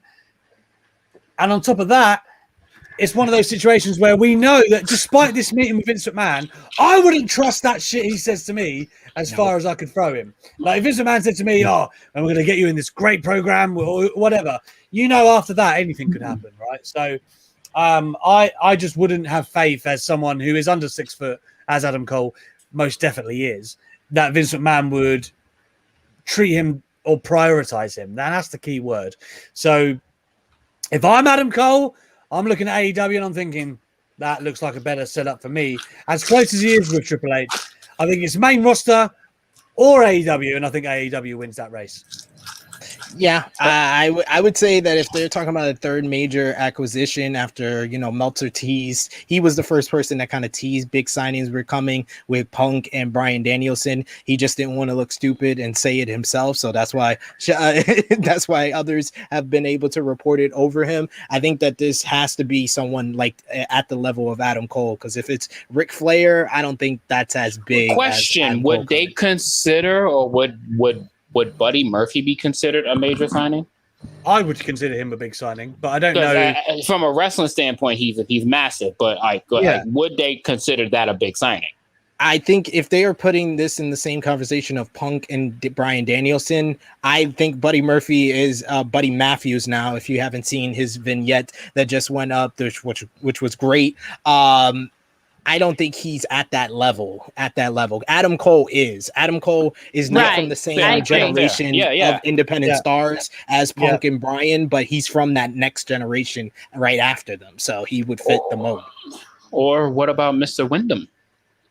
Bray Wyatt is another one that is I would put on that level, and he's different from them, but I would say that he could be in that conversation as well. According to Dave Meltzer on this week's Wrestling Observer Radio, Andrade was originally scheduled to win the AAA Mega title at TripleMania, but AEW officials requested that the promotion hold off on a title change. Meltzer reported that AEW has creative control over Omega's finishes in other promotions, and the company requested AAA that he would not lose in Mexico. AEW reportedly has to approve of all of Omega's finishes, and that happened outside of the company, and this ultimately resulted in Omega winning the match.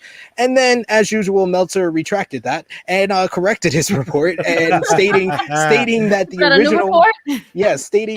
original plan was for Omega to beat Andrade thanks to Tony Khan requesting it, but it was after the loss to Christian Cage, those plans changed. When Omega found out that Ric Flair was backstage and going to be in Andrade's corner at TripleMania, he wanted Andrade to win the title with Flair being involved to screw him over. However, AAA management decided against that and wanted to keep the title on Omega to set up a future match with Psycho Clown. In New Japan news, New Japan announced this week they had to pull IWGP World Heavyweight Champion Shingo Takagi and his fellow LIJ member Bushi due to them both contracting COVID-19. We're hoping that both of them get the best health. Oh my God. The fuck is that? That's Alex, to give you a little bit of insight, we got a copyright strike because we use New Japan Pro Wrestling pictures on one of our streams. So from now on, we have to use stick figures of New Japan stars. So that is stick figure Shingo in the hospital. Wait, hold on. Yes. So we got copyright. Oh, damn. Congratulations. Damn New Japan. Damn you. Congratulations to Yoshinobu Kanemaru and El Desperado for winning the Super Junior Tag League, defeating IWGP Junior Tag Team Champions Taiji Ishimori and El Phantasmo.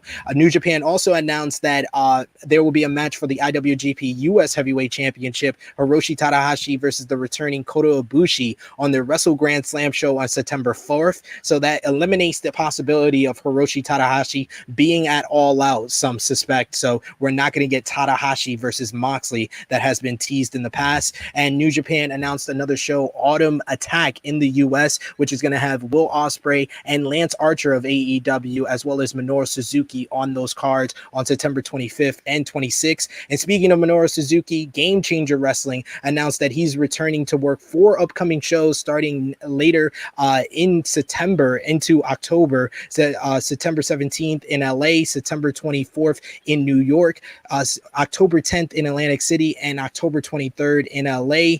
In Impact Wrestling news, Christian Cage respectfully retired the TNA World Heavyweight Championship on Impact on Access TV. He will only be holding one title from now on, so it's only going to be the Impact World Championship. And then our last news note, Wrestling Inc. reports that Ric Flair did the appearance for AAA free of charge and chartered his own private jet at his own expense to make the show. And the site also reports that Flair does not have a non-compete clause as part of his WWE deal and is free to appear for other promotions, which segues into him appearing at NWA 73 anniversary next Sunday. Yeah. So Nick Aldis kiss the NWA World Heavyweight Championship combined, because Flair's coming for number 72. I mean, 17 at 72 years old. Get it?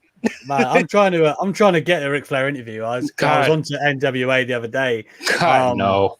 I'd heard That'd about be it. awesome. That would be awesome. That would not be awesome. No, that would not be awesome. I want to talk about Ric Flair on a train, brother. I want to talk about it. Right. Exactly. Who wouldn't want to talk to Ric Flair? That's like the conversations. I'm talking about that 17 at 72. That's, no.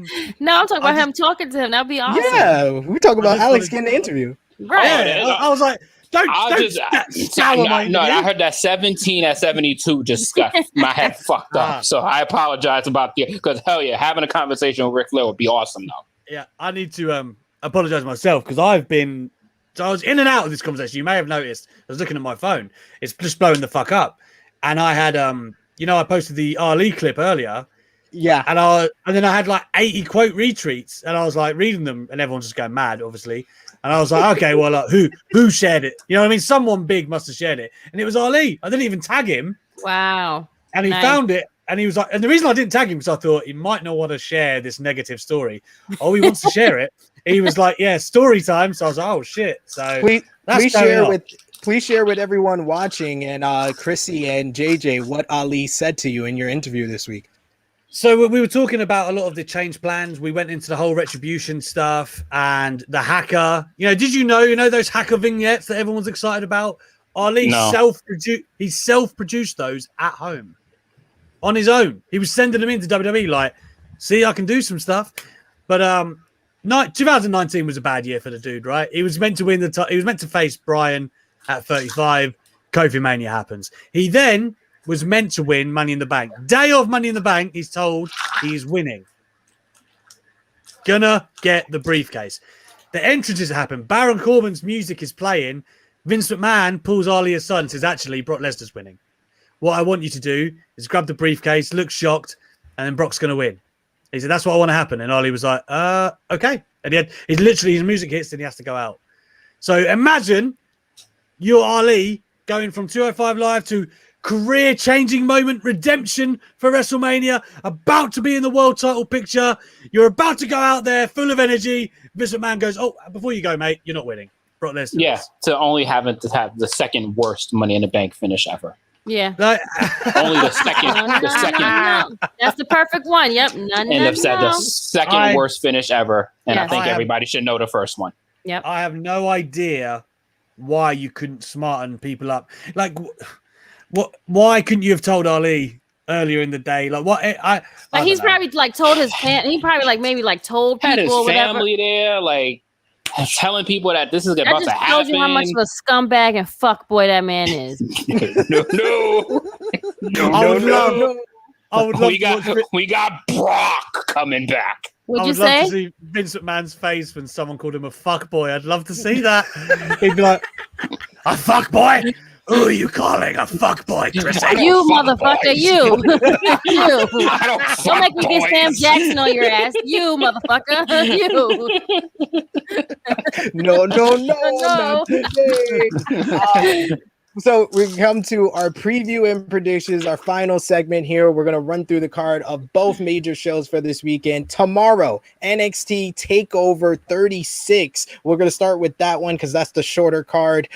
We got from the bottom to the top, $1 million championship is on the line. LA Knight versus Cameron Grimes. If Cameron Grimes loses, Ted DiBiase must become Knight's butler. This one has been going on for quite some time before In Your House when LA Knight won the $1 million championship. He then betrayed $1 million man Ted DiBiase, and he then beat Cameron Grimes at the Great American Bash to make him his butler. He's dealt with being the servant to LA Knight over the last couple of weeks, but who wins here? The final showdown. Krssi Love, Grimes or Knight?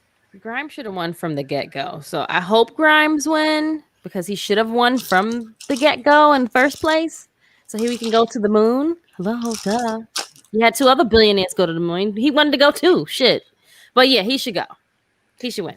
Top guy, JJ? I mean, I went with Cameron Grimes, but I wouldn't be surprised if it goes the other way because WWE just doesn't know what the fuck they're doing. Yeah.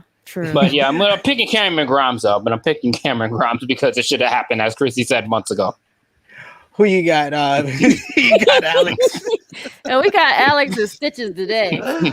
Oh shit! The energy we started this show with to where we are now. We did say we warned them at hour 1 it was downhill from here. Yeah, we that get to a Butler match on NXT. That's true. Yeah. It is a damn Butler match. You're right. It's such dumb shit, though. Go ahead.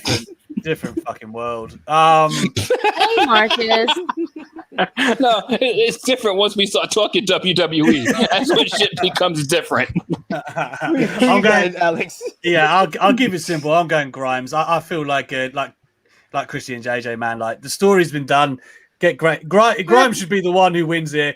He should be the one. This story's about making him. Give it to him. Give him his shine. It's literally just a case of them signing LA Knight and have no idea what to do with him. Right. Hey, they got something out of this. He got some heel heat, but it's time for Cameron Grimes to get the win. Player, so there you go. He's winning. He's winning for the NXT Women's Championship. For the NXT Women's Championship is going to be Raquel Gonzalez defending her title against Dakota Kai. Such a poor build. What?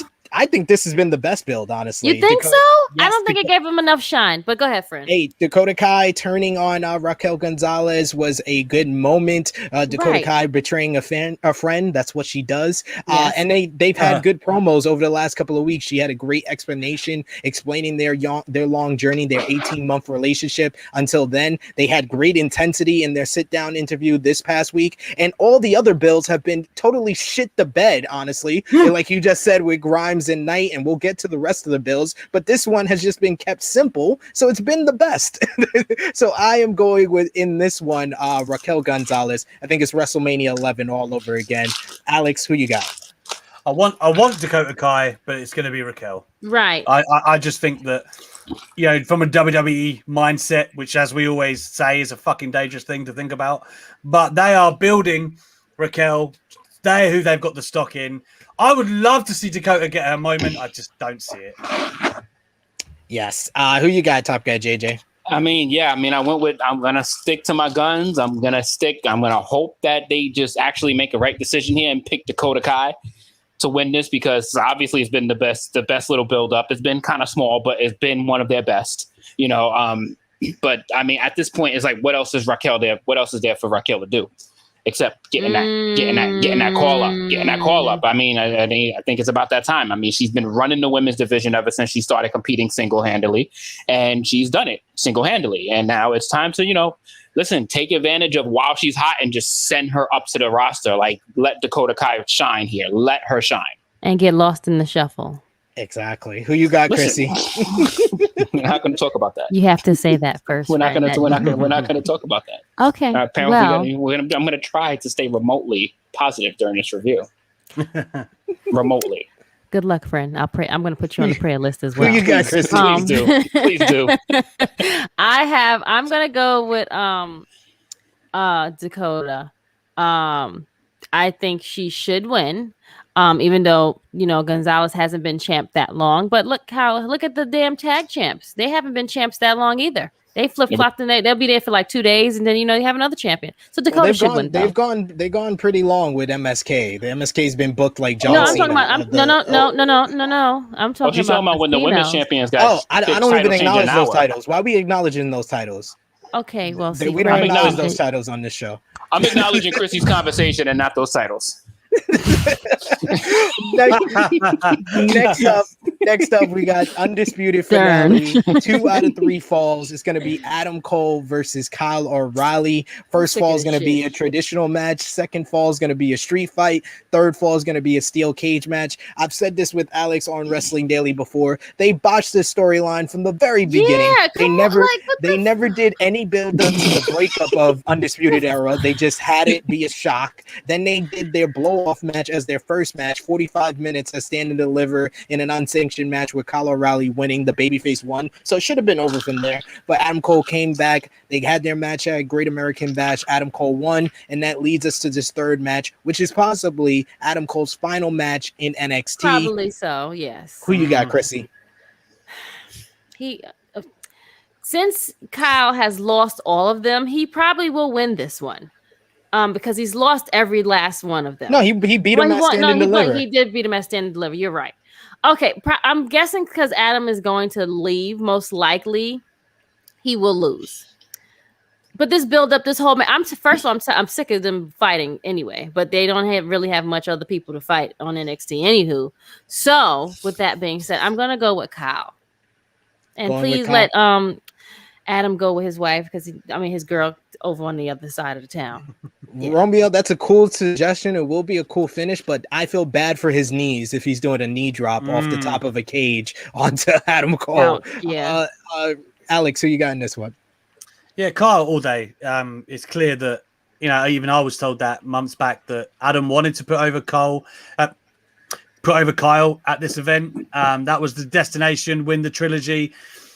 It's just, we can get into the rest of it. It sucks the way they've gone about it. The Undisputed Era, and I've done interviews with Roddy and Adam, and they've both been like, yeah, we didn't want the breakup, but then they talked us around, and we thought actually it might be a good idea. Like, nah, man. No, they don't want to. They don't. And then look, one of them ain't even there no more. Poor exactly. Thing. So I don't think. There's downhill for all of them. Wrong with it. Yeah. The second matchup, right? That's straight wrestling at the Great American Bash. Am I right or wrong? Okay, so why do you need to tell that story again in the 2 out of 3 falls? Why do you then go, okay, I know that Cole lost it, so maybe he wants to redeem himself, but we've just fucking seen that. Be more creative than that. There's just for what the talent is, before Kyle and Adam ever touched in NXT, all of us were like, shit, do you remember what they did? And Ring of Honor and then on New Japan, and we've been left with this kind of sour taste of what could have been to what was. Yeah. I think Kyle wins, but I don't know how much he gets from it at this point. Top guy JJ, who you got, Cole or O'Reilly? So their first match was an unsanctioned match, right? Yes. Right. Yes. Their first match, and now we're gonna blow it off with 3 stages of hell. I'm just gonna keep it simple. Kyle O'Reilly's gonna win this match because Adam Cole's future is uncertain at this point. I kind of expect him to stay with WWE but go to the main roster. And get lost in the shuffle as well. I think he's gonna take the bag at least once because Cole is still so young, and then he can make the jump after he gets the bag. Yeah, I can see that. I'm going with Kyle O'Reilly for sure here. NXT UK Championship. This is the one Alex is looking forward to. This is the one that many feel is going to be the match of the night. Yeah. It's Walter versus Ilya Dragunov 2. Last October, they had the WWE Match of the Year, the best empty arena match in all of WWE during that time, where Walter pretty much brutalized that young man, Ilya Dragunov. I watched it with my wife, and she was like, that poor Russian boy. Oh my God, he's killing him. And now 10 months later, Ilya Dragunov has gone through a psychological journey of coming back from that. He looks bigger, right? Well, he is bigger. He looks bigger. He looks ripped for sure. Right, yeah. Unfortunately, they brought Ilya Dragunov to proper NXT, where things seem to be ruined if you were on this NXT TakeOver 36 card, and they had him lose to Pete Dunne 2 weeks ago. But other than that, this has been if you just watch NXT UK, this has been a masterful build. They built him up for 10 months, won the 3-way to get this opportunity. It was delayed by a month, and now it's going to be on the proper TakeOver, only the 3rd NXT UK Championship match on a proper TakeOver. Bate versus Dunne at TakeOver Chicago in 2017, Walter versus Pete Dunne at TakeOver New York, and now this one. Who wins Walter versus Dragunov 2? Let's start with top guy JJ. I'm definitely going with Dragunov here, man. I think it's at some point where we gotta end the reign of Walter. I mean, it's great that he can get to 1,000 or 12 or 1,500 days, but it's against who? Right. And I think we need to create a new star that NXT UK needs in the worst of ways. They need another star bad. They need somebody else to because honestly, if we here in the States, Mr. Alex can probably tell us most of their roster if he was given the chance, but I would be able to tell you 4 or 5 of the people that's in the NXT UK roster, and that's not really a good thing. They need to start establishing people ASAP. Yeah. Alex, you were on NXT UK. You're an NXT UK superstar, in my opinion. So, who do you think wins, Walter versus Dragunov 2? Ilya. I think Ilya wins. 870 days, Walter has had it. But again, to JJ's point, if you look at the NXT UK roster, and it's got a lot of talent, but hardly anybody that could conceivably beat Walter. All right? Like, Ilya is the guy. And if it ain't him, then I honestly don't know who or when. There's no one else really bubbling under the surface that you would say, okay, well, maybe he'd be next. You know, they've got like a Jordan Devlin, a Tyler Bates, the A-Kid, Nathan Frazier, you know, Ben Carter. There's a lot of good wrestlers, you know, that could do great things, but next to a Walter, it's just not the same game time, right? So I think Ilya is the only guy, but also the way the build has been done in NXT UK of how Ilya's had to he's gone through like this mental anguish of losing the first one and rebuilding. I think the proper WWE babyface story would be that Ilya wins. So I think all logic points to an Ilya win. Who you got in this one, Krssi Love? Yeah, the same guy. How do you say his name again? Ilya Dragunov. Dragunov. Yeah, I'll say Dragunov. Yeah, I keep saying his first name. I'm like, who? What? Dragunov. Dragunov should win. Yes. And he's all ripped now. And then Homeboy's been champ for like how long now? 870 days. Yeah, we need you to take a seat, sir. That's fine. You're great. And I like Walter. Don't get me wrong. It's more than 2 years. Yep, there you go. Next. NXT Championship on the line. I'm going with Dragunov as well. If not surprised, I just wish that he didn't lose to Pete Dunne 2 weeks ago. Right? Yeah, made him look like he was a sucker. Yeah, it's fine. NXT Championship. No shame. NXT Championship on the line. Samoa Joe versus Karrion Kross. Samoa Joe returned to NXT as an enforcer. He was only enforcer for about a month, but then Karrion Kross got under his skin, choked him out, and this has led Samoa Joe to resigning as an enforcer, becoming a part of the active roster, and getting this matchup against Karrion Kross. If you just watch NXT, this has been a pretty good to great build. But if you watch all of WWE, you know Karrion Kross is 3-2 on the main roster. So this is another one where the build is not all together if you watch everything, but just watching NXT, they have built to this very well. Two monsters going at it. I'm going with Samoa Joe to become the first ever three-time NXT champion. Krssi Love? Same. Joe. Talk, JJ. Can't wait. I was told by my mom once, if you ain't got nothing nice to say, don't say it at all. So I'm just going with Samoa Joe. I can't wait to see him put on his pom pom shorts again. Alex, who you got? Yeah, I've been very open that Karrion Kross just hasn't worked for me. Wow. Okay. I'm generally a really positive person in superstars. I'm rooting for him, right? And I am for him, but like, it just hasn't worked for me since he's been in WWE. The presentation and none of that. Get it back on Samoa Joe. There's a lot of exciting places to go from there. Even maybe Walter, that's been spoken about if he drops it. Pete Dunne, Samoa Joe. There's a lot of matchups there. But Karrion Kross, move him on up. Get his ass out of here. Well said, sir. It's time to move on. And we got to move on to the SummerSlam card, which the first few matches we're going to go through pretty fast because there's not much to say. Like JJ said, if you don't have anything good to say, don't say nothing at all. Yeah. Alexa Bliss versus Eva Marie. God. Alexa Bliss. Can we move on? I'm going with Alexa Bliss. Who you got? Who you got, Alex? Ain't that drip drop right there? There she is, dripping and shit. Look at her. Yeah, Alexa Bliss. Why are we still talking about this match? Yeah, why is this graphic still up? Get it off. Get it off, please. I think we're all going. No, matter of fact, you know who's going to win? Lily is going to win. Go ahead, next. Alexa Bliss and Lily over Eva Marie and Dewdrop or Drip Drop if you listen to Krssi. Drew McIntyre versus Jinder Mahal with Veer and Shanky. God, this is another one. This from is, ringside. I'm going with Drew in this one. Who you got, Alex?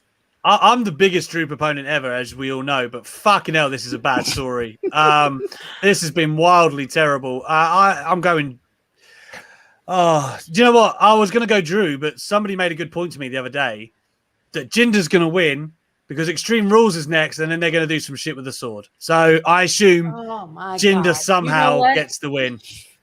Jinder. I can see that. You're going with Jinder as well, Krssi? Okay, JJ? I mean, this is the both worst rivalry of both their careers. Look at what Drew was at last year. I'm sorry about the non-positive shit, but this has been fucking god awful. I'm gonna go with Jinder Mahal. Don't hit the Jinder, you bastards. The Maharaja. We got a dream. Jinder let me hold the WWE title. He probably knowing Jinder. He's always good. Jinder probably gonna get squashed in 3 minutes. We got a dream match here. It's going to be Edge going one-on-one with Seth Rollins. This one has been, in my eyes, the best build-up of any matchup heading into SummerSlam from where we were at Money in the Bank till now. This has been the best. I'm going to go with Edge to get the victory in this one. Who you got, Krssi? I want Seth to win, but I know he's not, so I'm going to pick Edge. Who you got, top guy, JJ? I'm sticking to my guns on this one, man. This is probably the best built thing on SmackDown. I think this is the best thing on SmackDown, period, right now. I'm going to go with Seth Rollins pulling what would probably be considered an upset. Ooh.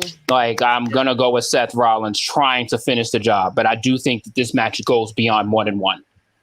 Yes. Who you got, Alex? I agree with that completely. I think Rollins wins, but it's not the last time they meet. Nice. For sure. WWE United States Championship is on the line. Sheamus versus Damian Priest. Damian Priest earned this opportunity by winning a championship contenders match against Sheamus on Monday Night Raw a couple of weeks ago. I think Bad Bunny's best friend, Damian Priest, is going to get the victory. Yes. Who you got, Alex? Priest. I'm going Priest. Sheamus has been fine as a champion, but they found fuck all stories for him. He's kind of had to get himself in the middle of this Priest, whatever. Like, just get it on Priest. That's an exciting mid-card, new, fresh kind of champion. Let's see what he can do. Who you got in this one, top guy, JJ? Man, I kind of wish this rivalry had a little bit more time. I wish this had a little bit more time because these two could have really done something nice. I'm going to go with Damian Priest to beat Sheamus for the United States title. But I do think that this is going to continue beyond this match here because I think these two can have some good chemistry together. Raw tag team titles are on the line. AJ you didn't Styles. Get my answer. Oh, I'm sorry. Go ahead. I thought you said Priest from the very beginning. Oh, well, I did say that, but I had talked over you. I apologize. I'm sorry, but yes, Priest. Go ahead, friend. My bad. Can I just say this as well? Priest and Sheamus have already faced each other like several times on Raw in the past. We're not going to talk about it. And it's trash, please. No, it's been good. It's been good. I'm just going to let it marinate in the air. No, meaning like it's been trash for the same thing that we've seen over and over and over. Like I'm over it now. You understand what I'm saying? Like just what I'm saying is trash. Like stop giving me the same matches that I've seen already.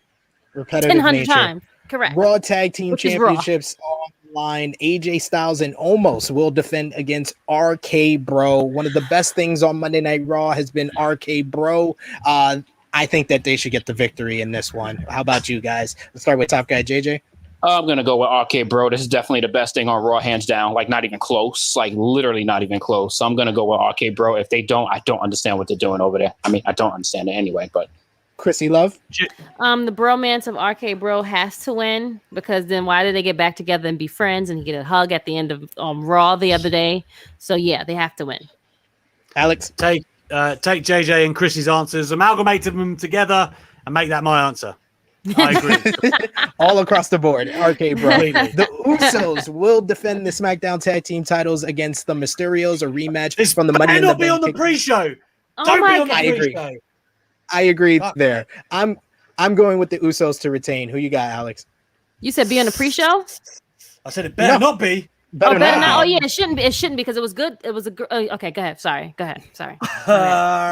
I'm gonna say that the Usos retain because the Mysterios have that like little bit of tension.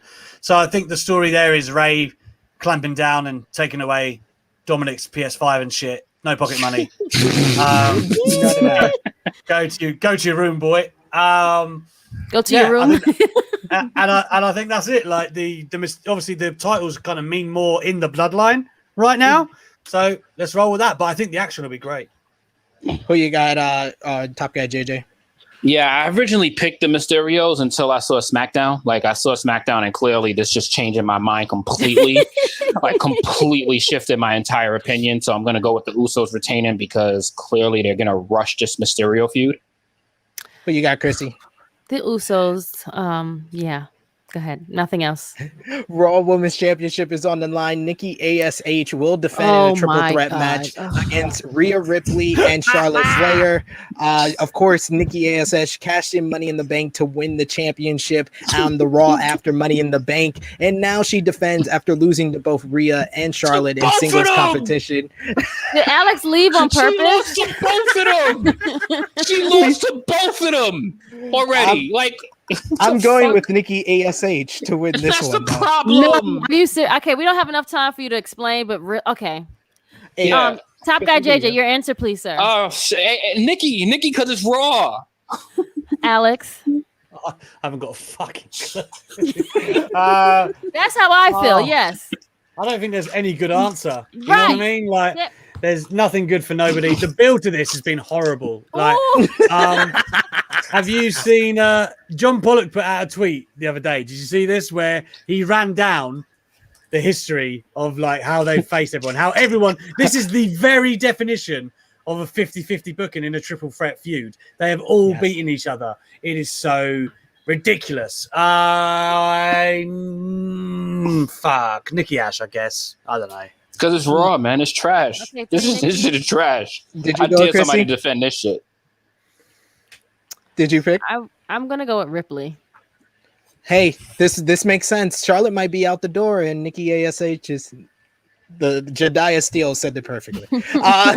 SmackDown Women's Absolutely, Champion. I agree with her. SmackDown Women's Championship is on the line. Bianca Belair will defend against Sasha Banks, please? Question mark? Possibly. We hope. In a rematch of WrestleMania 37. Bianca beat Sasha at WrestleMania 37. Here, I think Sasha's gonna get her win back. Who you got, Alex?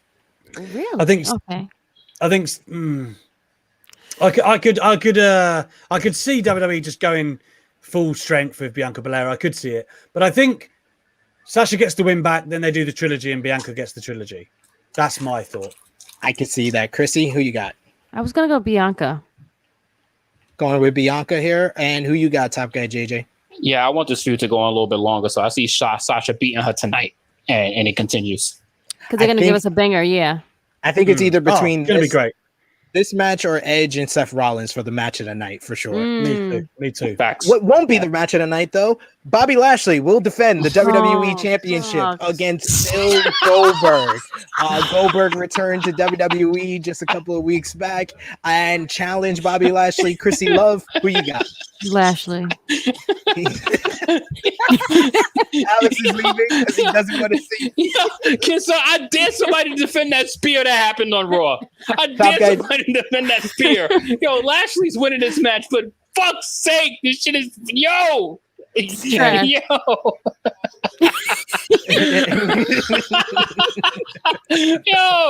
No. Who you got, No more Goldberg. No more Goldberg. No. Oh wait, no, what? I got one for you. I got one even better for you. Hold on, wait 1 second. Hold on. Yo, and when you even got an angry bear, this shit That's Bobby Lashley. Bobby Lashley. The damn teddy bear. The Dragonsaurus. There you go. The Dragonsaurus. Everyone is going for Bobby Lashley. Everyone's going for Bobby Lashley. Even Gage has made the Hurt Business, and he's going with Bobby Lashley. We got the final matchup here. Hang on, put that back up. Put it back up, please. Look at Gage's hand.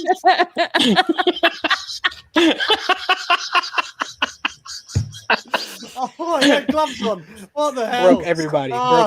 Jesus. And then finally, the main event of the evening for the WWE Universal Championship, Roman Reigns. Oh my God, my head hurts. Roman Reigns will defend the Universal Championship against John Cena. John Cena going for his 17th championship gold. He returned that Money in the Bank. This is a dream match. The two biggest stars from the Attitude Era.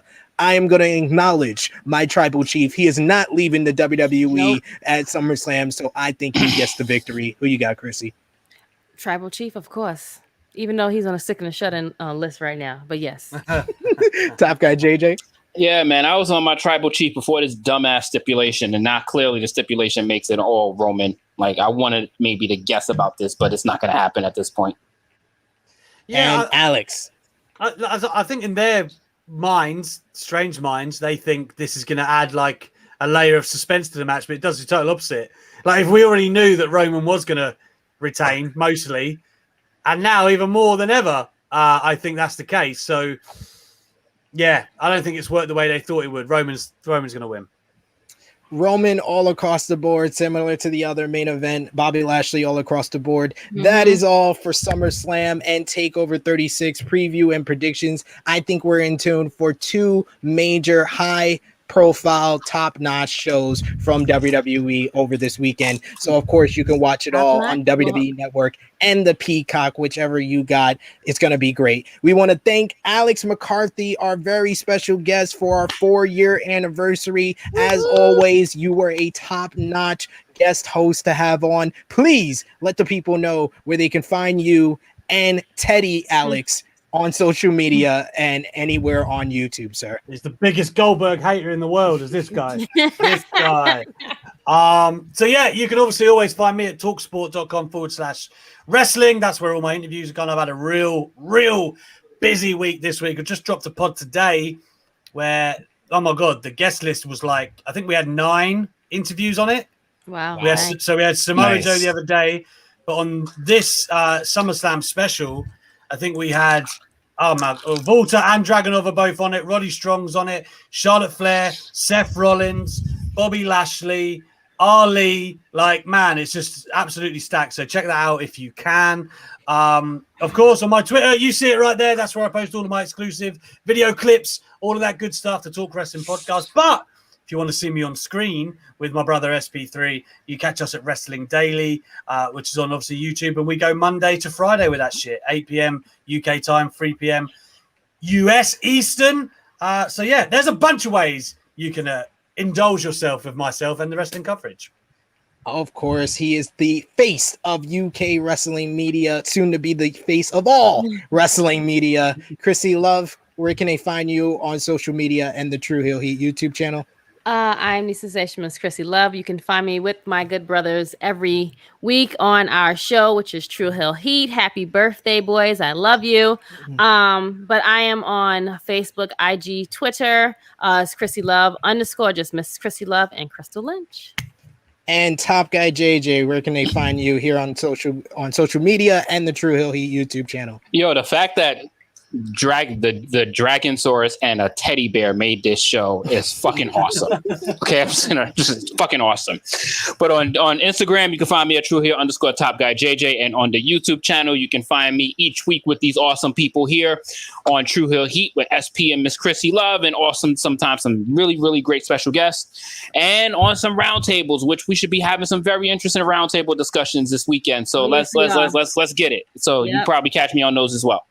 Yes, going live tomorrow, 11 a.m. Eastern Time, 4 p.m. UK, our SummerSlam Roundtable review. You can stay tuned tonight, starting at 8 p.m. Eastern Time, 1 a.m. UK, SummerSlam Watch Along, hosted by Romeo with all the great memes in the background. We want to thank him. We want to thank our other producer, Baby Seth. We want to thank all of you joining us in the live chat. You guys were amazing. All your super chats, all your thoughts on the TakeOver and SummerSlam card. You can find me on social media at Tru Heel SP3. Follow Tru Heel Heat on Facebook, Twitter, and Instagram. Like this video. Comment down below if you're watching us on replay. Give us your predictions for TakeOver and SummerSlam.